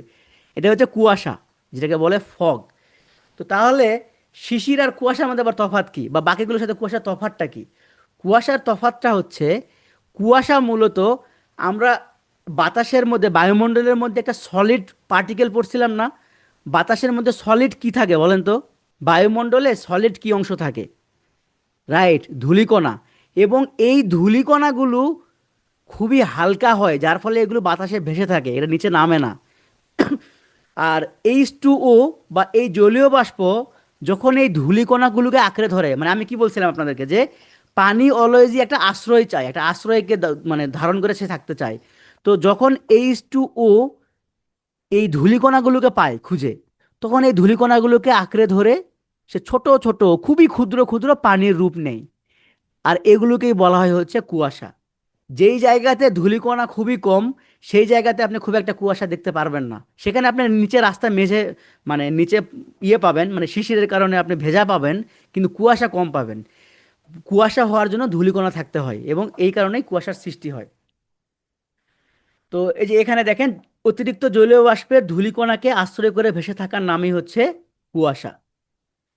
ওকে, তাহলে আমরা অনেকগুলো টার্ম দেখলাম এখানে। এখন পারলাম হচ্ছে স্মোক। স্মোক কোনটা? এই যে স্মোক এবং ফগ, মানে শহরে যেগুলা কুয়াশা দেখা যায়, এগুলো আসলে কুয়াশা না, এগুলো সবই হচ্ছে স্মোক। কারণ শহরে দূষিত ধূলিকণা অনেক বেশি, সেখানে দূষিত বাতাস অনেক বেশি। এগুলোর সঙ্গে যখন ফগ যুক্ত হয়, সেইটাকে বলা হয় স্মোক, বা হচ্ছে স্মোক প্লাস ফগ। আচ্ছা, সব শেষ, এখন আমরা বৃষ্টিপাতে চলে আসছি। বৃষ্টিপাত মানেই খিচুড়ি, এই কারণে ছবিটা এভাবে দেওয়া হয়েছে। তো বৃষ্টিপাত মূলত 3 রকমের হয়, যদিও অনেক বইয়ে আপনারা পাবেন 4 রকমের। মানে আরেকটা হয় হচ্ছে ঘূর্ণি বৃষ্টি, এখানে একটা আছে ঘূর্ণি বৃষ্টি। তো ঘূর্ণি বৃষ্টি এবং এই বায়ুপ্রাচীরজনিত বৃষ্টি মোটামুটি কাছাকাছি, এই জন্য এখন সব জায়গাতে পড়ানো হয় পরিচলন বৃষ্টি, শৈলক্ষেপ বৃষ্টি এবং বায়ুপ্রাচীরজনিত বৃষ্টি। তাহলে বৃষ্টিপাত কয় রকমের? 3 রকমের। একটা হচ্ছে পরিচলন বৃষ্টি, একটা শৈলক্ষেপ বৃষ্টি, আরেকটা হচ্ছে বায়ুপ্রাচীরজনিত বৃষ্টি। তো এগুলো কি জিনিস একটু আমরা দেখি কিভাবে হয় এই বৃষ্টিগুলো। পরিচলন বৃষ্টি হচ্ছে, পাওয়া যায় কই, সহজে মনে রাখার জন্য সুবিধা হচ্ছে, পরিচলন বৃষ্টি হচ্ছে নিরক্ষীয় অঞ্চলে হয়। তাহলে এটা কাজ করে কিভাবে, মানে এই ঘটনাটা ঘটে কিভাবে? একদমই মানে সিম্পল একটা, মানে ইন্টারেস্টিং বিষয়। ধরেন এটা হচ্ছে পৃথিবী, এটা হচ্ছে সূর্য। সূর্যের কাজই হচ্ছে তাপ দেওয়া। এখন নিরক্ষীয় অঞ্চলে সূর্য কি জানি আমরা, সারা বছর লম্বভাবে কিরণ দেয় বা সমানভাবে কিরণ দেয়। তো এটাকে আমরা নিরক্ষীয় অঞ্চল ধরে নিলাম আপাতত। এটা কিন্তু আরবিটারি ধরতেছে, একদম লজিক্যাল হিসেবে না, জাস্ট বোঝার জন্য। সূর্য এখানে সারা বছর লম্বভাবে কিরণ দিচ্ছে। তো সারা বছর লম্বভাবে কিরণ দিলে কি হবে? এই জায়গাতে ধরেন একটা পানির সোর্স আছে, এই জায়গাতে ধরেন এটা একটা বড় একটা সমুদ্র। তো এই জায়গাতে যদি লম্বভাবে সারাদিন কিরণ দেয়, তাহলে সূর্যের তাপে এই জায়গায় কি হবে বলেন তো? সূর্যের তাপে, ভাই আপনারা কিন্তু শুনতেছেন আর আমি বলতেছি, তাহলে আমার কিরকম ক্ষুধা লাগছে একবার বোঝেন। হ্যাঁ, এই সমুদ্র থেকে পানি বাষ্প আকারে উপরে উঠতে থাকবে। আর উপরে উঠে আইদার মেঘ তৈরি হবে। এটা এটা এর পাশে আরেকটা ছবি আঁকালাম। এটা ধরেন 7-8 ঘন্টা পরের ছবি, এটা 7-8 ঘন্টা পরে। তাহলে এই বাষ্পগুলো ধীরে ধীরে উপরে উঠছে, উঠে হয় মেঘ সৃষ্টি করছে অথবা মেঘ এখনো সৃষ্টি করেনি। তো ঠিক যেই মুহূর্তে 7-8 ঘন্টা পরে, মানে কি সূর্য ডুবে গেছে, তার মানে এই জায়গার টেম্পারেচার ঠান্ডা হয়ে গেছে, এখন বিকাল হয়ে গেছে বা সন্ধ্যার মতো হয়ে গেছে। যেহেতু এতক্ষণ ধরে টেম্পারেচার বেশি হওয়ার কারণে বাষ্প অনেক উপরে উঠে গেছিল, এই প্রচুর পরিমাণে বাষ্প এখানে আর বায়ুমণ্ডল ধরে রাখতে পারে না। এই ধরে রাখতে না পারার কারণে এই জলীয় বাষ্পগুলো বা এই মেঘগুলো কি করে, সাথে সাথেই আবার জলীয় বাষ্প, সরি, আবার পানিতে পরিণত হয়ে ভূমিতে চলে আসে। এই যে প্রসেসটা, এইটাকে বলা হয় পরিচলন বৃষ্টি। এই কারণে এই এলাকাগুলোতে প্রতিদিনই সারাদিন ধরে সূর্যের তাপে হচ্ছে বাষ্পীভবন হয়। আবার যখন সূর্যের তাপ শেষ হয়ে যায়, সেই জায়গাতে আবার বৃষ্টি আকারে পড়ে যায়। এটা একটা পরিচালিত সিস্টেম, প্রতিদিনই মানে প্রায় দিনই এটা ঘটে থাকে, এই জন্য এটাকে বলা হয় হচ্ছে পরিচলন বৃষ্টি। পরিচলন বৃষ্টিটা বুঝছেন? এটা কন্টিনিউয়াস একটা প্রসেস। সারাদিন ধরে আপনার হচ্ছে সূর্যের তাপে বাষ্পীভবন হবে, না রাতেও বৃষ্টি হবে, কিন্তু সন্ধ্যা, এই সচরাচর সন্ধ্যার দিকে এই বৃষ্টিটা বেশি হয়। ওকে, এর পরটাতে আমরা চলে যাই, এটা হচ্ছে শৈলতক্ষেপ বৃষ্টি। শৈলতক্ষেপ বৃষ্টিটা, না অনেক বৃষ্টি হয় না, বৃষ্টি হয়। শৈলতক্ষেপ বৃষ্টিটা আমরা এখন একটু দেখি, শৈলতক্ষেপ বৃষ্টিটা কোনটা। আচ্ছা, এখানেই দেখি আগে, এখানে দেখি, এটা সরাই। শৈলতক্ষেপ বৃষ্টিতে আবার বাতাসেরও একটা সম্পর্ক থাকে।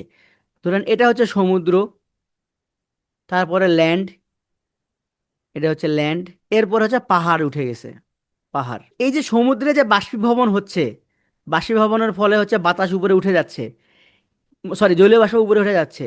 এই জলীয় বাষ্প উপরে উঠে থাকতে পারে না, তো এই বাতাসের ফোর্সে এটা এদিকে চলে আসে।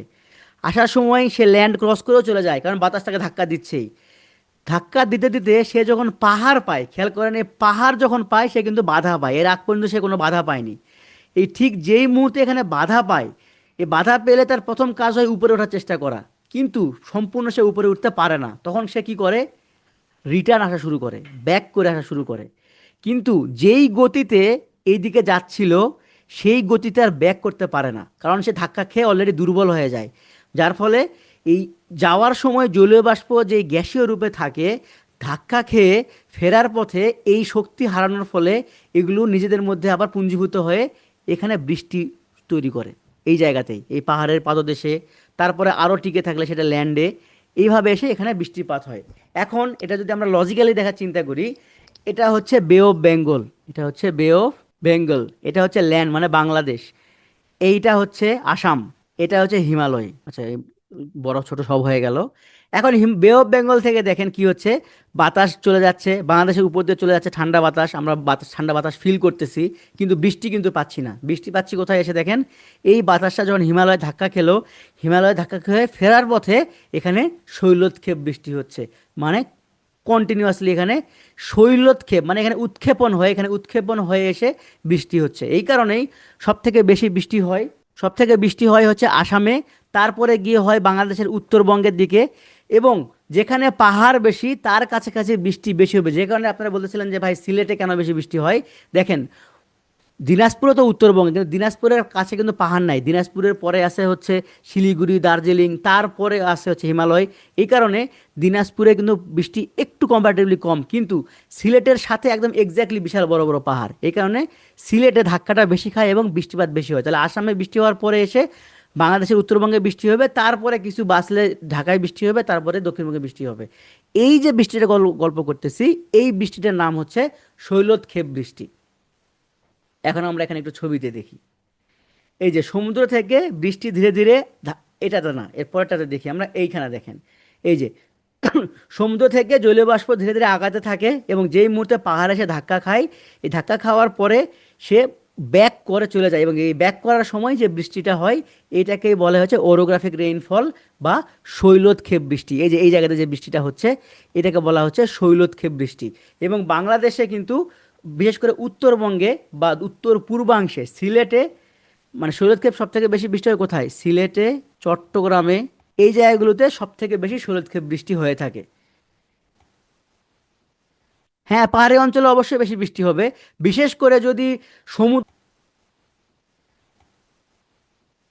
এবং পাহাড় একসঙ্গে থাকে, যেমন চট্টগ্রাম, এই জায়গাগুলোতে বর্ষাকালে বৃষ্টির সম্ভাবনা সব থেকে বেশি হয়। কারণ কি, বর্ষাকালে সমুদ্রে যেমন জলীয় বাষ্প বেশি পরিমাণে তৈরি হয়, সেই জলীয় বাষ্প আবার পাহাড়ে গিয়ে ধাক্কা খেয়ে আহ, বৃষ্টিপাতও বেশি তৈরি করে, এই কারণে পাহাড়ি অঞ্চলে বৃষ্টিপাতটা বেশি হয়। আচ্ছা, এখন সর্বশেষ 3 নাম্বার হচ্ছে বায়ু প্রাচীরজনিত বৃষ্টি। বায়ু প্রাচীরজনিত বৃষ্টিটা হচ্ছে কিরকম, এটা একটা খুব মানে ইন্টারেস্টিং টাইপের একটা বৃষ্টি। এইটা হচ্ছে, ধরেন একটা মেঘ, এই মেঘটা অনেক বড়, এই মেঘের কোনো একটা পাশে উষ্ণ বায়ু আসলো, সূর্যের তাপেও হতে পারে বা নর্মালি উষ্ণ বায়ু এসে এখানে ধাক্কা দিল।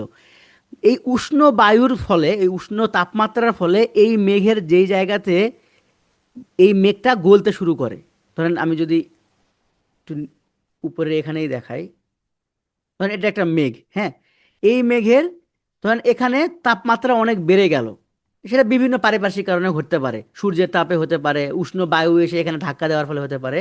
এইটুকু জায়গাতে তাপমাত্রা হঠাৎ করে বেড়ে গেল।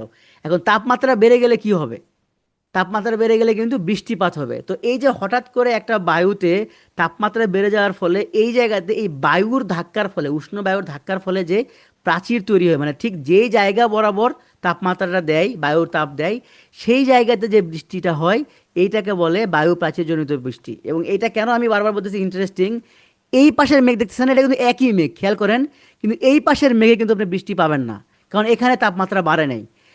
এই পাশে তাপমাত্রা বাড়ার কারণে এইখানে বৃষ্টি হবে। হ্যাঁ, কোনো কারণে যদি এই পুরো মেঘ শেষ হয়ে যাওয়ার পর এইদিকে যদি চলে আসে তাহলে এই পাশেও বৃষ্টি হবে, বাট আদারওয়াইজ এই পাশে বৃষ্টি হবে না, শুধুমাত্র এই দিকেই বৃষ্টি হবে। এবং এইটা হচ্ছে আমাদের বাংলাদেশে বা যেগুলো হচ্ছে ট্রপিক অফ ক্যান্সার বলে, মানে হচ্ছে কর্কট ক্রান্তি রেখার যে দেশগুলো আছে, এগুলোতে এই ধরনের বৃষ্টি হওয়ার হামেশা প্রায়ই দেখা যায়। আমাদের ঢাকা শহরে আমরা প্রচুর দেখি। এই ধরনের বৃষ্টি দেখেননি এরকম কেউ আছেন?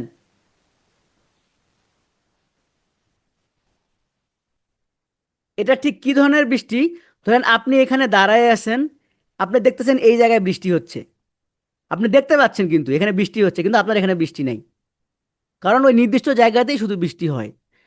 আবার আপনার রাস্তা দিয়ে হাঁটতেছেন, ধরেন একটা বাসে করে যাচ্ছেন, বৃষ্টি নাই বৃষ্টি নাই, আবার এখানে বৃষ্টি, কিছু দূর বৃষ্টি, এরপর আবার বৃষ্টি নাই। এই যে অ্যাক্সিডেন্টগুলো ঘটে, এটা পুরোটাই হচ্ছে এই বায়ু প্রাচীর জনিত কারণে হচ্ছে ঘটে থাকে, এবং এটা আমাদের দেশে এতটাই কমন। এটার কারণ হচ্ছে তাপমাত্রা বেড়ে যাওয়া হঠাৎ করে সূর্যের কারণে বা বাতাসের কারণে। বাতাসের তাপমাত্রা বেড়ে গেলে ওই গরম তাপমাত্রা বা ওই উষ্ণ বাতাসটা মেঘের যেই জায়গাতে ধাক্কা দেয়, সেই জায়গাতেই শুধুমাত্র বৃষ্টি হয়। এটা হচ্ছে মূল কারণ। আচ্ছা, যে কয়জনই আছেন এই ধরনের বৃষ্টি দেখেননি এমন কেউ আছেন? কারণ এটা আমাদের বাংলাদেশের খুবই কমন একটা ফেনোমেনা, মানে আমরা সকলেই এই ধরনের বৃষ্টি দেখে অভ্যস্ত। তাহলে আমরা কিন্তু তিন ধরনের বৃষ্টি কিন্তু আমরা দেখে ফেললাম। একটা হচ্ছে পরিচলন বৃষ্টি। মেইন কারণটা হচ্ছে তাপমাত্রা, কিন্তু তাপমাত্রা হওয়ার কারণ অনেক হতে পারে। হ্যাঁ, মেইন কারণটা হচ্ছে তাপমাত্রা। হ্যাঁ, একজন এই যে সৈকত ভাই খুব সুন্দর একটা কথা বলছেন যে মেঘ হচ্ছে, বৃষ্টি হচ্ছে, খেক শেলে বিয়ে হচ্ছে।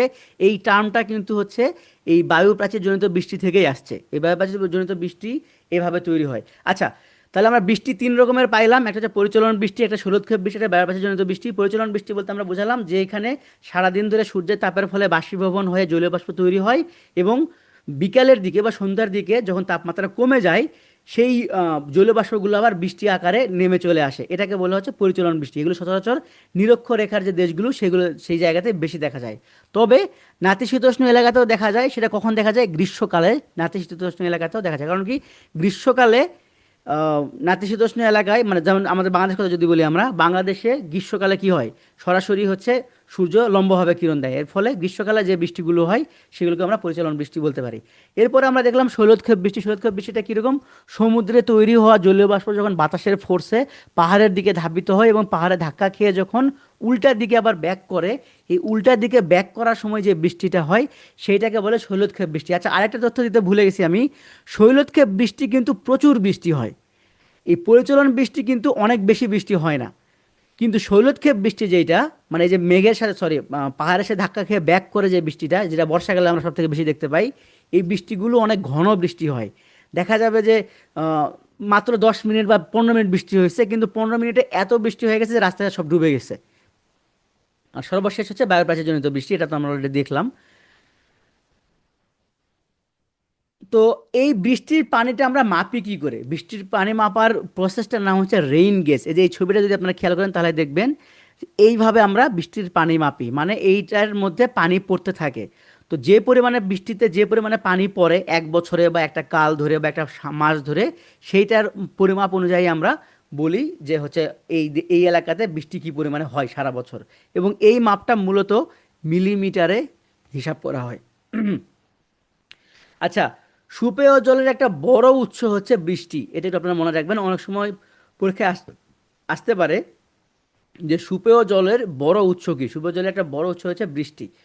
আচ্ছা, বৃষ্টিপাত আমাদের দেশে কোন সময় সব থেকে বেশি হয়? জুন থেকে অক্টোবর মাসে সব থেকে বেশি বৃষ্টিপাত হয়ে থাকে। কারণ কি, জুলাই আগস্ট এবং আগস্ট সেপ্টেম্বর হচ্ছে বর্ষাকাল, এবং বর্ষাকালের একটু আগে এবং একটু পরেও এই বৃষ্টি কন্টিনিউ থাকে, এটা আপনারা জানেন। এবং বৃষ্টির পরিমাপ করার যে স্কেলটা, এটাকে মিলিমিটারে প্রকাশ করা হয়। রিকাপ তো আমরা অলরেডি একবার করছি, সো আর ওই দিকের ক্যাবে গেলাম না। আজকের একদম লাস্ট টপিক, মানে বাড়ি পাতে যতগুলো টার্ম আমরা দেখছি, বৃষ্টি দেখলাম, তারপরে তুষার দেখলাম, তুহিন দেখলাম, তারপরে হচ্ছে কুয়াশা দেখলাম, শিশির দেখলাম, এর আগে আমরা সমুদ্র দেখছি, নদী দেখছি। আরেকটা পানির উৎস আছে, সেটা হচ্ছে মেঘ। তো এই মেঘ দিয়ে আজকে আমাদের টপিক শেষ হয়ে যাবে। তো মেঘের মধ্যে কি বলছে দেখেন, মেঘ আসলে কি জিনিস। মেঘ মূলত হচ্ছে পানির ঘনীভবনের ফলে তৈরি হয়। মানে এই যে যে জলীয় বাষ্পগুলো উপরে হয়, এই জলীয় বাষ্পগুলো ঘনীভূত হয়েই মূলত মেঘ সৃষ্টি করে। এবং এটা হওয়ার কারণ কি? আচ্ছা, মেঘের যে বিভিন্ন রং হয়, এই রং হওয়ার কারণ হচ্ছে ঘনত্বের ডিফারেন্সের কারণে, ঘনত্বের পরিমাণ না, ঘনত্বের পার্থক্যের কারণে। ঘনত্ব আলাদা আলাদা হওয়ার কারণে মেঘের কালারগুলোও আলাদা আলাদা হয়। তাহলে আমাকে বলেন যে মেঘ সৃষ্টি হয় কিভাবে? মেঘ সৃষ্টি হওয়ার প্রসেসটা কি? আমরা যে পানি পানি চক্রের চারটা প্রক্রিয়া পড়ে আসছিলাম, হ্যাঁ জলীয় বাষ্প তো বটেই, বাট মেঘটা সৃষ্টি হয় কিভাবে? ঘনীভবনের মাধ্যমে, রাইট, থ্যাংক ইউ। মেঘ হচ্ছে ঘনীভবনের মাধ্যমে তৈরি হয়। তো এই মেঘ, অনেকগুলো যে মেঘ থাকে, এই মেঘের শ্রেণীবিভাগটা করেছেন হচ্ছে ব্রিটিশ আবহাওয়াবিদ লুক হোয়ার্ড। আপনারা শুধু এইটুকুই মনে রাখবেন যে মেঘ শ্রেণীবিভেদ করেছে হচ্ছে ব্রিটিশ আবহাওয়াবিদ লুক হোয়ার্ড। তো আমরা এখন একটু মেঘের শ্রেণীবিন্যাস দেখব। তো মেঘকে সরি, মেঘকে দুই ভাগে ভাগ করা যায়, একটা হচ্ছে উচ্চতা অনুসারে, আরেকটা হচ্ছে মেঘের শেপ অনুসারে। মেঘকে কীভাবে ভাগ করা যায়? মেঘকে দুই ভাগে ভাগ করা যায়, একটা হচ্ছে মেঘকে উচ্চতা অনুসারে ভাগ করা যায়, একটা হচ্ছে শেপ অনুসারে ভাগ করা যায়। আমরা প্রথমে উচ্চতাটা দেখি। ভূপৃষ্ঠ থেকে যদি আমরা উপরের দিকে যাই, তাহলে যদি আমরা 2 কিলোমিটার পর্যন্ত যে জায়গাটা, ভূপৃষ্ঠ থেকে 2 কিলোমিটার পর্যন্ত যে জায়গাটা, এইটাকে বলা হচ্ছে স্ট্র্যাটোমেঘ বা নিম্ন উচ্চতার মেঘ বা স্ট্র্যাটোমেঘ। আর না লিখি এখানে। তারপরে হচ্ছে 2 থেকে 6 কিলোমিটার পর্যন্ত যে জায়গাটা, এইটাকে আমরা বলবো মাঝারি উচ্চতার মেঘ বা অল্টো মেঘ। 2 থেকে 6 কিলোমিটারের মতো জায়গাটাকে কি বলবো আমরা? মাঝারি উচ্চতার মেঘ বা অল্টো মেঘ। এবং তারপরে 6 কিলোমিটার থেকে উপরে যত দূর পর্যন্ত আসছে, এইটাকে আমরা বলবো হচ্ছে সিরো মেঘ বা উঁচু মেঘ। তাহলে উচ্চতা অনুযায়ী আমরা কি পাইলাম? 3 ধরনের মেঘ পাইলাম। যেটা হচ্ছে নিম্ন উচ্চতার, সেটা হচ্ছে 2 কিলোমিটার পর্যন্ত। 2 থেকে 6 কিলোমিটার যেটা, সেটা হচ্ছে মাঝারি উচ্চতার মেঘ। এবং 6 কিলোমিটার থেকে উঁচুতে কোনো মেঘ থাকলে সেটাকে আমরা বলবো হচ্ছে সিরো মেঘ। এখন আমরা একটু দেখি মেঘের শেপ অনুযায়ী মেঘের নামকরণ করা হয়। এটাও 3 রকমের। প্রথমে আসবে হচ্ছে সিরাস। সিরাস একটা ল্যাটিন শব্দ। এই সিরাস মানে হচ্ছে চুল। হ্যাঁ, সিরাস মানে হচ্ছে চুল। তার মানে যেই মেঘ দেখতে হচ্ছে চুলের মতো, সেই মেঘের নাম হবে হচ্ছে সিরাস মেঘ। তাহলে সিরাস মেঘ দেখতে কেমন এখানে খেয়াল করেন। এই ছবিটা যদি আপনারা একটু দেখেন তাহলে বুঝতে পারবেন যে সিরাসের মেঘগুলো হচ্ছে, সরি, এই যে দেখেন, চুলের মতো, চুলের মতো পাতলা পাতলা পাতলা চুলের মতো। এগুলোকে বলা হচ্ছে সিরাস মেঘ। এরপরের মেঘটার নাম হচ্ছে স্ট্র্যাটাস মেঘ। স্ট্র্যাটাস মেঘ মানে কি? স্ট্র্যাটাস মানে কি? স্ট্র্যাটাস মানে হচ্ছে লেয়ার বা শিট। দেখেন, স্ট্যাটাস মানে হচ্ছে লেয়ার বা শিট। তার মানে এগুলো এরকম লেয়ার লেয়ার আকারে থাকবে, এরকম লেয়ার লেয়ার আকারে থাকবে বা শিটের মতো হয়ে থাকবে। তো এই এই ধরনের মেঘ দেখতে কিরকম হয় দেখেন, এই যে এইটাকে বলা হচ্ছে স্ট্যাটাস মেঘ। লেয়ার লেয়ার আকারে থাকবে, লেয়ার লেয়ার আকারে থাকবে, এগুলোকে বলা হচ্ছে স্ট্র্যাটাস মেঘ।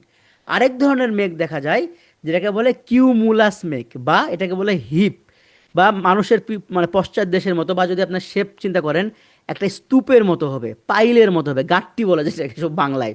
একটা বড় স্তূপের মতো হয় যদি কোনো মেঘ থাকে। শরতের আকাশে এই মেঘগুলো অনেক বেশি দেখা যায়, বর্ষাকালেও প্রচুর এই মেঘ দেখা যায়। এটাকে বলে কিউমুলাস মেঘ। কিউমুলাস মেঘ কীরকম হয়? বড় একটা স্তূপের মতো থাকে, বা হিপের মতো বা পাইলের মতো থাকে। কীরকম? আর এখানে ছবি স্পষ্ট এরকম অত ভালো পাই নাই। আচ্ছা, এই জায়গায় দেখা যাবে। এই যে, এই যে এগুলো হচ্ছে কিউমুলাস মেঘ, বিশাল বড় বড় একটা স্তূপের মতো আচ্ছা, এটা সরি, এটা উল্টা হয়ে গেছে। এইটা সিরাস হবে, এইটা হবে হচ্ছে কিউমুলাস মেঘ। এই যে নিচেরটা দেখেন, এইটা হবে হচ্ছে কিউমুলাস মেঘ। এই একদম এটা এটা ভুল হয়ে গেছে। এটা হচ্ছে সিরাস। তো তাহলে আমরা কি দেখলাম? সিরাস মেঘ মূলত হচ্ছে চুলের মতো বা পাখির পালকের মতো হবে। আর স্ট্যাটাস মেঘ কেমন হবে? স্ট্যাটাস মেঘ হবে হচ্ছে স্তূপ আকারে থাকবে, লেয়ার লেয়ার আকারে থাকবে। আর কিউমুলাস মেঘ হবে হচ্ছে আপনার একদম পাইল আকারে থাকবে। তাহলে আমরা কি পেলাম বলেন তো? উচ্চতা অনুসারে পাইলাম আমরা 3 রকমের। সেটা হচ্ছে সিরো, সব থেকে উঁচু, অল্টো, মাঝারি, তারপরে পাইলাম হচ্ছে স্ট্র্যাটো বা সব থেকে নিচু মেঘ।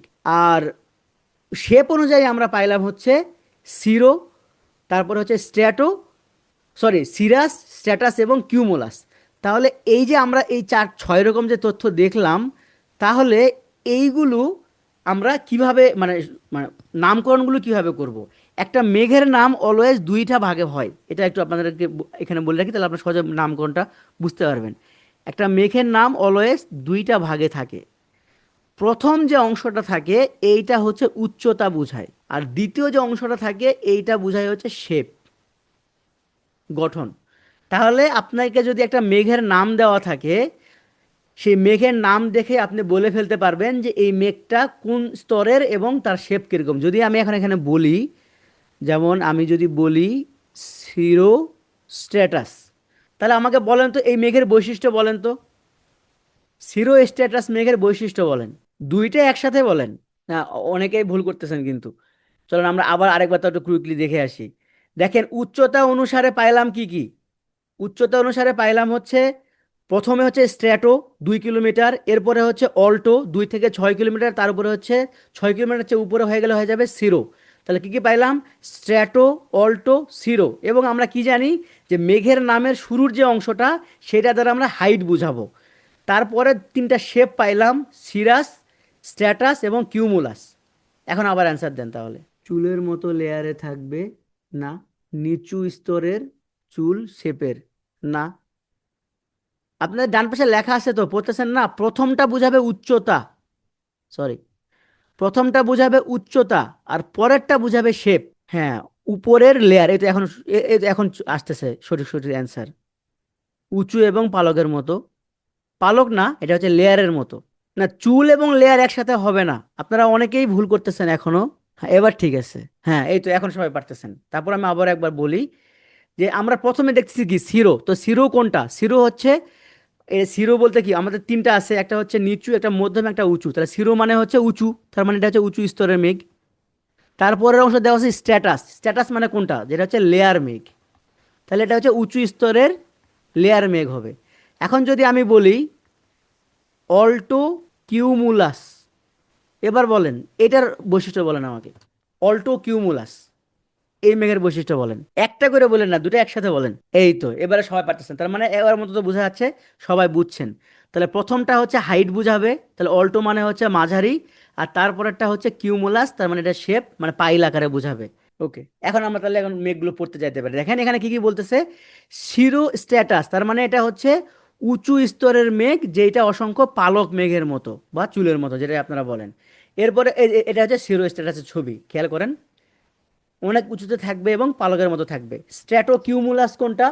স্ট্র্যাটো কিউমুলাস মানে হচ্ছে এটা নিচু স্তরের মেঘ, আবার কিউমুলাস বা পাইল আকারে থাকবে। তারপর এটা হচ্ছে স্ট্র্যাটো কিউমুলাসের ছবি। সিরো কিউমুলাসের এখানে কোনো ছবি আসলে পাওয়া যায়নি, এখানে রাখি নাই। অল্টো কিউমুলাস বলতে সিরো কিউমুলাসের চেয়ে ছোট হবে, আর অল্টো স্ট্যাটাস বলতে যে সিরো স্ট্যাটাসের চেয়ে ছোট হবে। এখানে ছবি দেওয়া আছে, ছবি দেখে আসলে এইভাবে বলা মুশকিল। খালি চোখে আপনারা যখন আকাশে দেখবেন, সেখানে দেখলে আপনারা মোটামুটি একটা আইডিয়া পাবেন যে কোনটা। মানে হাইটটা তো অতখানি বোঝা যায় না, বাট লেয়ারটা, শেপটা আপনারা সহজেই ধরতে পারবেন। তো আরেক ধরনের মেঘ আছে, যেই মেঘটা সচরাচর বৃষ্টিকে ডিফাইন করে। মানে কোনো মেঘ থেকে যদি বৃষ্টি হয় তাহলে সেই মেঘগুলোকে বলা হয়েছে নিম্বাস মেঘ। তো নিম্বাস মেঘ দুই রকম হয়, একটা হচ্ছে নিম্বো স্ট্যাটাস আর একটা হচ্ছে কিউমুলো নিম্বাস। তো নিম্বো স্ট্যাটাসটাই হচ্ছে বেশি, মানে যেমন আমাদের বাংলাদেশে যে বৃষ্টিগুলো হয় এগুলো বেশিরভাগই হচ্ছে নিম্বো স্ট্যাটাস মেঘ হয়। এবং এইটাই একমাত্র হচ্ছে ডিফারেন্স, মানে একটা এক্সাম্পল। এর আগে আমরা কি জানতাম যে বৃষ্টির, সরি, মেঘের প্রথম অংশ দ্বারা হচ্ছে দূরত্ব বোঝায়, কিন্তু এইখানেই একমাত্র এক্সাম্পল আলাদা। এখানে স্ট্যাটাস বলতে কিন্তু নিচু স্তরের মেঘ বোঝাচ্ছে, তার মানে নিম্বো স্ট্যাটাস বলতে এইটা মূলত আসলে নিচু স্তরের একটা মেঘ, যেই মেঘ থেকে বৃষ্টি হয় এটা বোঝাচ্ছে। আর কিউমুলো নিম্বাস কি আমরা এখন দেখব। এই যে নিম্বো স্ট্যাটাস দেখতে অনেকটা এরকম, যে ভূপৃষ্ঠ থেকে একদমই কাছাকাছি, ধরেন আপনার মাথার উপরে ধরেন 500 মিটার বা 400 মিটার, বা অনেক সময় দেখা যায় 200 মিটার উপরেও হচ্ছে মেঘ থাকে, সেই মেঘ থেকে বৃষ্টি হয়। এই বৃষ্টিগুলোকে বলা হয় হচ্ছে, বা এই মেঘগুলোকে বলা হয় হচ্ছে নিম্বো স্ট্যাটাস মেঘ। আর কিউমুলো নিম্বাস কোনগুলো? কিউমুলো নিম্বাস মেঘগুলা হচ্ছে সব থেকে মানে ভয়ঙ্কর মেঘ হয়। এগুলো ভূপৃষ্ঠের শুরু থেকে, মানে একদম, যদি এখানে আমরা বলি স্ট্র্যাটো, অল্টো, সিরো, মানে এদের উচ্চতা এত পরিমাণে হয় যেটা একসঙ্গে তিনটা লেয়ার জুড়েও থাকতে পারে, প্রায় ধরেন 6 কিলোমিটার প্লাসও হতে পারে। তবে এটা হতে হবে এমন নেসেসারি না। তবে অল্টো পর্যন্ত মাস্ট, এটা যাবেই, এতখানি উচ্চতা হবেই, মানে আপনার 6 কিলোমিটার পর্যন্ত যাই ফর শিওর। তবে অনেক সময় 6 কিলোমিটারের উপরেও হতে পারে। এইরকম লম্বা উঁচু উচ্চতার বা স্তরের মেঘ হবে, এবং এই মেঘগুলো থেকে যে বৃষ্টিটা হয়, সেই বৃষ্টিগুলো প্রচণ্ড বজ্রপাতযুক্ত বৃষ্টি হয় এবং মানে ভারী বর্ষণ হয়। তো আমাদের দেশে কিউমুলো নিম্বাস খুব একটা দেখা যায় না। এই ধরনের বৃষ্টিগুলো সচরাচর কোথায় দেখা যায়? যেখানে ভলকানিক ইরাপশন হয়, মানে ধরেন আগ্নেয়গিরির আশপাশের এলাকাগুলো, পাহাড়ি এলাকাগুলো, এই জায়গাগুলোতে এই কিউমুলো নিম্বাসগুলো বেশি দেখা যায়। এই ছবিটা আপনারা যদি খেয়াল করেন তাহলে বুঝতে পারবেন। বাংলাদেশে এই ধরনের তথ্যগুলো কম। তার মানে সবচেয়ে লম্বা যদি বলে যে সব থেকে লম্বা মেঘ কোনটা, তাহলে সেটা হবে হচ্ছে কিউমুলো নিম্বাস মেঘ। এই ভদ্রলোক হচ্ছে এই একবার কিউমুলো নিম্বাস মেঘের ভেতরে পড়ে গেছিল তার হেলিকপ্টার সহ। তো এই তিনি একটা বই লিখছিলেন, এই বইটা খুবই জনপ্রিয়, আপনারা এটা একবার একটু এই ফ্রেপেটা একটু পড়ে নিতে পারেন। এই ফ্রেপেটা যদি পড়েন, এখন না, পরীক্ষার পরে পড়েন, পড়লে এটা সম্পর্কে একটা আইডিয়া হবে যে এইরকম একটা মেঘের ভিতরে, জাস্ট চিন্তা করেন, এরকম একটা মেঘের ভিতরে ঢুকেও সে বেঁচে গেছে। এবং এগুলোর ভেতরে কিন্তু প্রচণ্ড বজ্রপাত হয়। তো এতক্ষণ আমরা যেটা পড়লাম সেটা হচ্ছে আমরা মেঘ সম্পর্কে অনেক ক্রস চেক করলাম, অনেক ডিটেলস জানলাম, কিন্তু আমরা যদি এত ডিটেলসে না জানতে চাই, আমরা শুধু এইটা মুখস্থ করলে হয়ে যাবে যে WMO বা ওয়ার্ল্ড মেটেরিওলজিক্যাল অর্গানাইজেশন তাদের ইন্টারন্যাশনাল ক্লাউড অ্যাটলাসের আসপেক্ট থেকে এই পুরো মেঘকে 10টা ভাগে ভাগ করছে। কোন 10টায় যেখানে লেখা আছে, এই 10 রকমই আসলে মেঘ হয়ে থাকে। এই 10টা ভাগে তারা আবার ভাগ করছে কিভাবে দেখেন, 3টা ভাগে ভাগ করছে। একটা হচ্ছে স্ট্র্যাটো, একটা হচ্ছে অল্টো, আর একটা হচ্ছে সিরো। এবং কোনটায় কি কি মেঘ থাকে এখানে একটা চার্ট দেওয়া আছে, এটা আপনারা একবার চাইলে রিডিং করতে পারেন। তাহলে আর আগে যেগুলো বুঝছেন সেগুলো না বুঝলেও হবে, এখানে শুধুমাত্র আপনারা যদি এটা মুখস্থ করেন, মানে এইটা পড়তে চাইলে এটা হবে মুখস্থ, আর আগেরগুলো হচ্ছে বোঝার ব্যাপার, তাহলেও হয়ে যাবে। তো তারপর আমরা মেঘ আরেকবার ফাইনালি যদি আমরা দেখে আসি, তাহলে আমরা দেখবো কি উচ্চতা পেলাম আমরা প্রথমে হচ্ছে স্ট্র্যাটো, তার উপরে মাঝারি হচ্ছে অল্টো, তার উপরে হচ্ছে সিরো। আর শেপ আমরা পেয়েছি হচ্ছে সিরাজ বা পালকের মতো বা চুলের মতো, তারপরে হচ্ছে স্ট্যাটাস বা লেয়ারের মতো বা শিটের মতো, এবং কিউমুলাস বা হচ্ছে পাইলের মতো। তো এইগুলো মিলেই হচ্ছে বিভিন্ন রকমের মেঘ তৈরি করে, সবই আমরা দেখলাম। এবং একজন জিজ্ঞাসা করছিলেন এখানে এক ভাই যে সাজেকের মেঘ দেখতে কেমন। সাজেকের মেঘ আপনারা সচরাচর কি হয় যে আপনারা কিন্তু সাজেকের উপরে চলে যান, উপর থেকে নিচে দেখেন। তো এই মেঘগুলো কিন্তু নিচু স্তরের মেঘ, তবে এগুলো বেশিরভাগই লেয়ার শেপের হয়, মানে এগুলো হচ্ছে স্ট্র্যাটাস মেঘ। যার ফলে উপর থেকে যখন আপনি দেখেন, দেখবেন প্রচুর অনেক মেঘ এইভাবে এরকম একটার সাথে জয়েন হয়ে হয়ে থাকে। এবং বৃষ্টি যখন সূর্যের তাপ আসে, এগুলো আলাদা আলাদাভাবে ছড়িয়ে পড়ে। নিম্বাস, আচ্ছা, নিম্বাস হচ্ছে যেই মেঘ থেকে বৃষ্টি হয়। তার মানে যদি একটা মেঘের নামে যদি নিম্বাস দেওয়া থাকে, তাহলে সেটাকে হচ্ছে বুঝতে পারবেন সেটা হচ্ছে বৃষ্টি বোঝাচ্ছে। আর সব থেকে জনপ্রিয় নিম্বাস হচ্ছে স্ট্র্যাটো নিম্বাস, তার মানে হচ্ছে, বা সরি, নিম্বো স্ট্র্যাটাস। তো নিম্বো স্ট্র্যাটাসটা আমাদের দেশে বা এই যে আমাদের আশপাশে সব দেশেই যেই বৃষ্টিগুলো হয়, এগুলো সবই হচ্ছে নিম্বো স্ট্র্যাটাস। নিম্বো স্ট্র্যাটাস ভূপৃষ্ঠ থেকে খুবই কাছাকাছি থাকে, দেখা যায় 500 মিটার, 600 মিটার, সর্বোচ্চ 1 কিলোমিটার 1.5 কিলোমিটারের মধ্যে এগুলো থাকে। এবং এগুলো থেকেই বৃষ্টিপাতগুলো বেশি হয়ে থাকে। আচ্ছা, একটা অ্যানাউন্স দিতে ভুলে গেছি, আজকে কিন্তু ভূগোল ক্লাস আপনাদের বিকাল 3টার দিকে হবে। হ্যাঁ, আপনারা যে কজন এখনই আসছেন, আজকে ভূগোল ক্লাস বিকাল 3টায় হবে। আপনারা আসবেন, এখন এই ক্লাসটা শেষ হয়ে গেল। অসংখ্য ধন্যবাদ, কোনো প্রশ্ন থাকলে করেন, না হলে শেষ করে দিব। আপনাদের সাথে আবার দেখা হবে বিকাল 3টায়।